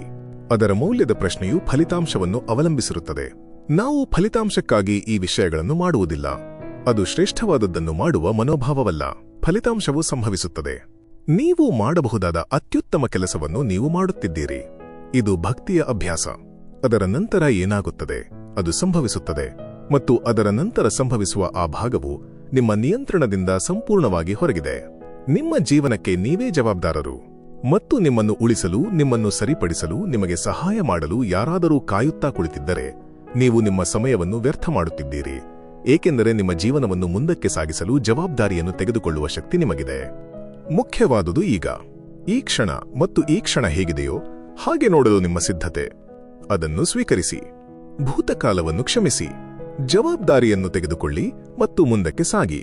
ಸೆನೆಕಾ ಪ್ರಸಿದ್ಧವಾಗಿ ಹೇಳಿದರು, ನಾವು ಶಾಲೆಯಲ್ಲಿ ಕಲಿಯುವುದಿಲ್ಲ, ಆದರೆ ಜೀವನದಲ್ಲಿ ಕಲಿಯುತ್ತೇವೆ. ನೀವು ಯಶಸ್ಸಿನ ಜೀವನವನ್ನು ಬದುಕಲು ಬಯಸಿದರೆ, ನೀವು ಸಂಪೂರ್ಣ ವ್ಯಕ್ತಿಯಾಗಿ ಅಭಿವೃದ್ಧಿ ಹೊಂದಲು ಬಯಸಿದರೆ, ನೀವು ಜೀವನದಿಂದ ಕಲಿಯಬೇಕು. ಅನುಭವಗಳು, ಜನರು, ನೀವು ಹೋಗುವ ಸ್ಥಳಗಳು ಮತ್ತು ನಿಮ್ಮ ಅನುಭವಗಳ ಪರಮಾವಧಿಯು ನಿಮ್ಮ ಭವಿಷ್ಯಕ್ಕಾಗಿ ಉತ್ತಮ ನಿರ್ಧಾರಗಳನ್ನು ತೆಗೆದುಕೊಳ್ಳಲು ನಿಮಗೆ ಜ್ಞಾನವನ್ನು ನೀಡುತ್ತದೆ ಎಂಬುದನ್ನು ಅರ್ಥಮಾಡಿಕೊಳ್ಳಿ. ಆದರೆ ನಾನು ನನ್ನ ಅನುಭವಗಳಿಂದ ಕಲಿಯಲು ನಿರ್ಧರಿಸಿದೆ. ನಾನು ಬೆಳೆಯಲು ಮತ್ತು ಉತ್ತಮಗೊಳ್ಳಲು ಸಾಧ್ಯವಾಗುವಂತೆ ನನಗೆ ಅನಾನುಕೂಲವಾದ ಸಂದರ್ಭಗಳಲ್ಲಿ ನನ್ನನ್ನು ನಾನು ಇರಿಸಲು ನಿರ್ಧರಿಸಿದೆ. ಮತ್ತು ನೀವು ಉತ್ತಮರಾದಷ್ಟೂ ಜೀವನವು ಉತ್ತಮಗೊಳ್ಳುತ್ತದೆ. ನಿಮಗಾಗಿ ಭವಿಷ್ಯ ಬದಲಾಗಬೇಕೆಂದು ನೀವು ಬಯಸಿದರೆ ನೀವು ಬದಲಾಗಬೇಕು. ನೀವು ಬದಲಾಗದಿದ್ದರೆ ನಿಮ್ಮ ಮುಂದಿನ 6 ವರ್ಷಗಳ ಜೀವನವು ಕಳೆದ 6 ವರ್ಷಗಳಂತೆಯೇ ಇರುತ್ತದೆ. ನೀವು ಇನ್ನೂ ನಿಮ್ಮ ಬಿಲ್ಗಳ ಮೇಲೆ ಹಿಂದೆ ಇರುತ್ತೀರಿ. ನೀವು ಇನ್ನೂ ನಿಮ್ಮ ಭರವಸೆಗಳ ಮೇಲೆ ಹಿಂದೆ ಇರುತ್ತೀರಿ. ನೀವು ಬದಲಾದರೆ ಎಲ್ಲವೂ ನಿಮಗಾಗಿ ಬದಲಾಗುತ್ತದೆ. ನೀವು ಉತ್ತಮರಾದರೆ ಎಲ್ಲವೂ ನಿಮಗಾಗಿ ಉತ್ತಮಗೊಳ್ಳುತ್ತದೆ. ನೀವು ನಿಮ್ಮ ತತ್ವಶಾಸ್ತ್ರವನ್ನು ಬದಲಾಯಿಸಿದರೆ, ನಿಮ್ಮ ಅಭ್ಯಾಸಗಳನ್ನು ಬದಲಾಯಿಸಿದರೆ, ನಿಮ್ಮ ಚಿಂತನೆಯನ್ನು ಪರಿಷ್ಕರಿಸಿದರೆ, ನೀವು ಹೊಸ ಶಿಸ್ತುಗಳನ್ನು ಬದಲಾಯಿಸಿ ಸ್ವೀಕರಿಸಿದರೆ, ನೀವು ಹಿಂದಿನಲ್ಲಿದ್ದ ಮೂಲೆಯನ್ನು ತಿರುಗಿಸಿ ಭವಿಷ್ಯಕ್ಕಾಗಿ ಹೊಸ ಜೀವನಕ್ಕೆ ಹೋದರೆ, ನೀವು ಬದಲಾದರೆ ಎಲ್ಲ ರೀತಿಯ ಗಮನಾರ್ಹ ವಿಷಯಗಳು ನಿಮಗಾಗಿ ಸಂಭವಿಸುತ್ತವೆ. ಎಲ್ಲರಂತೆ ನೀವು ಗೆಲ್ಲುವ ಮಾರ್ಗವನ್ನು ಕಲಿಯಲು ಬಯಸುತ್ತೀರಿ, ಆದರೆ ಸೋಲುವ ಮಾರ್ಗವನ್ನು ಎಂದಿಗೂ ಸ್ವೀಕರಿಸಲು ಬಯಸುವುದಿಲ್ಲ. ಸೋಲನ್ನು ಸ್ವೀಕರಿಸುವುದು, ಸಾಯಲು ಕಲಿಯುವುದು ಎಂದರೆ ಅದರಿಂದ ಮುಕ್ತರಾಗುವುದು.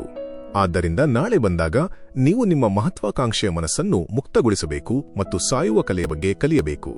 ನಿಮಗೆ ಕೆಟ್ಟದ್ದು ಸಂಭವಿಸಿದ್ದರೆ ಅದು ಭಯಾನಕ ಮತ್ತು ಅದು ನಿಮ್ಮ ತಪ್ಪಲ್ಲ. ಆದರೆ ಈಗ ಏನು? ನಾವು ಏಕೆ ಹೋಗುತ್ತೇವೆ? ನನ್ನ 2 ಪೈಸೆಯ ಸಲಹೆ ಏನೆಂದರೆ, ಹೇಗಾದರೂ ಗೆಲ್ಲಿ ಮತ್ತು ನಿಮ್ಮ ವಿರುದ್ಧ ಎಲ್ಲವೂ ಇದ್ದಾಗಲೂ ಮತ್ತು ನಿಮಗೆ ಕಳಪೆ ಕೈ ನೀಡಿದಾಗಲೂ ನೀವು ಗೆಲ್ಲಬಹುದು ಎಂದು ಸಾಬೀತುಪಡಿಸಿ. ಏಕೆಂದರೆ ನಮಗೆ ಹೊಸ ಕೈ ಸಿಗಲು ಸಾಧ್ಯವಿಲ್ಲ. ವಿತರಕನು ನಮ್ಮ ಪರವಾಗಿ ನಿಯಮಗಳನ್ನು ಮಾಡುತ್ತಾನೆ ಎಂದು ಆಶಿಸುವುದಕ್ಕಿಂತ ನಾವು ಹೊಂದಿರುವ ಕಾರ್ಡ್ಗಳನ್ನು ನಾವು ಆಡಬೇಕು. ಹಾಗಾಗಿ ಮತ್ತೆ ನಿಮ್ಮ ಕೆಟ್ಟ ಕೈಯೊಂದಿಗೆ ನೀವು ಏನು ಮಾಡುತ್ತೀರಿ? ಸಾಧ್ಯವಿರುವ ಏಕೈಕ ವಿಷಯ, ನೀವು ಅದನ್ನು ಉತ್ತಮವಾಗಿ ಆಡುತ್ತೀರಿ. ಉತ್ತಮರಾಗಲು ನಿಮ್ಮ ಪ್ರಯತ್ನವು ನಿಮ್ಮ ಕಳಪೆ ಸ್ವಯಂ ಬಗ್ಗೆ ನಿಮ್ಮ ಹಿಂದಿನ ತಿಳುವಳಿಕೆಯನ್ನು ಆಧರಿಸಿರಲು ಸಾಧ್ಯವಿಲ್ಲ ಎಂಬುದನ್ನು ಅರ್ಥಮಾಡಿಕೊಳ್ಳಿ. ವ್ಯತ್ಯಾಸವು ಎಷ್ಟೇ ಕಡಿಮೆ ಇದ್ದರೂ ನೀವು ಹಿಂದೆ ಇದ್ದ ವ್ಯಕ್ತಿಯಲ್ಲ. ಇದನ್ನು ನೆನಪಿಡಿ. ನೀವು ಈಗ ಏನನ್ನಾದರೂ ಮಾಡಲು ಸಾಧ್ಯವಿಲ್ಲ ಅಥವಾ ಹಿಂದೆ ಮಾಡಲು ಸಾಧ್ಯವಾಗದಿರಬಹುದು. ಆದರೆ ನೀವು ನಾಳೆ ಅಥವಾ ಭವಿಷ್ಯದಲ್ಲಿ ಯಾವುದೋ ಸಮಯದಲ್ಲಿ ಅದನ್ನು ಮಾಡಲು ಸಾಧ್ಯವಾಗುವುದಿಲ್ಲ ಎಂದರ್ಥವಲ್ಲ. ಸ್ನೇಹಿತರೆ, ನೋವು ಕೇವಲ ತಾತ್ಕಾಲಿಕ, ಆದರೆ ಈ ಸಾಧನೆಯಿಂದ ಬರುವ ಹೆಮ್ಮೆಯು ಶಾಶ್ವತ. ನಿಮ್ಮ ಜೀವನವು ಒಂದು ಅಮೂಲ್ಯ ಉಡುಗೊರೆ. ನಿಮ್ಮ ಮನಸ್ಸನ್ನು ನಿಯಂತ್ರಿಸಿ, ನಿಮ್ಮೊಳಗಿನ ಆ ಅನನ್ಯತೆಯನ್ನು ಗುರುತಿಸಿ. ಪರಿಪೂರ್ಣತೆಯ ಹಿಂದೆಯೇ ಓಡುವುದನ್ನು ನಿಲ್ಲಿಸಿ. ಪ್ರತಿದಿನವೂ ಕಾರ್ಯಗಳನ್ನು ಮಾಡಿ. ನೀವು ಈ ವಿಡಿಯೋದಲ್ಲಿ ಕೇಳಿದ ಪ್ರತಿಯೊಂದು ಮಾತು ನಿಮ್ಮ ಜೀವನದ ದಿಕ್ಕನ್ನೇ ಬದಲಾಯಿಸಬಹುದು. ಈ ಶ್ರೇಷ್ಠ ಕೆಲಸವನ್ನು ಈಗಿನಿಂದಲೇ ಆರಂಭಿಸಲು ಮತ್ತು ನೀವು ಆಗಲು ಬಯಸುವ ಅದ್ಭುತ ವ್ಯಕ್ತಿಯನ್ನು ಭೇಟಿ ಮಾಡಲು ಶುರು ಮಾಡಿ. ಇದು ಕಷ್ಟಕರ ಮತ್ತು ಹೆಚ್ಚು ಸಮಯ ತೆಗೆದುಕೊಳ್ಳುತ್ತದೆ, ಆದರೆ ಅದು ನಿಮಗೆ ಯೋಗ್ಯವಾದ ಜೀವನ. ವಿಜಯ ಸ್ಫೂರ್ತಿ ಚಾನೆಲ್ನಿಂದ ಮತ್ತೊಂದು ಸ್ಫೂರ್ತಿದಾಯಕ ವಿಡಿಯೋದೊಂದಿಗೆ ನಾನು ಮತ್ತೆ ನಿಮ್ಮನ್ನು ಭೇಟಿಯಾಗುತ್ತೇನೆ. ನಿಮ್ಮ ಬದುಕಿನ ಪ್ರತಿ ಹಂತದಲ್ಲೂ ನೀವು ಧೈರ್ಯದಿಂದ ಮತ್ತು ದೃಢತೆಯಿಂದ ಮುನ್ನಡೆಯಲಿ ಎಂದು ಹಾರೈಸುತ್ತೇನೆ. ಶುಭವಾಗಲಿ. ನಿಮ್ಮೆಲ್ಲರಿಗೂ ಮತ್ತೊಮ್ಮೆ ಧನ್ಯವಾದಗಳು.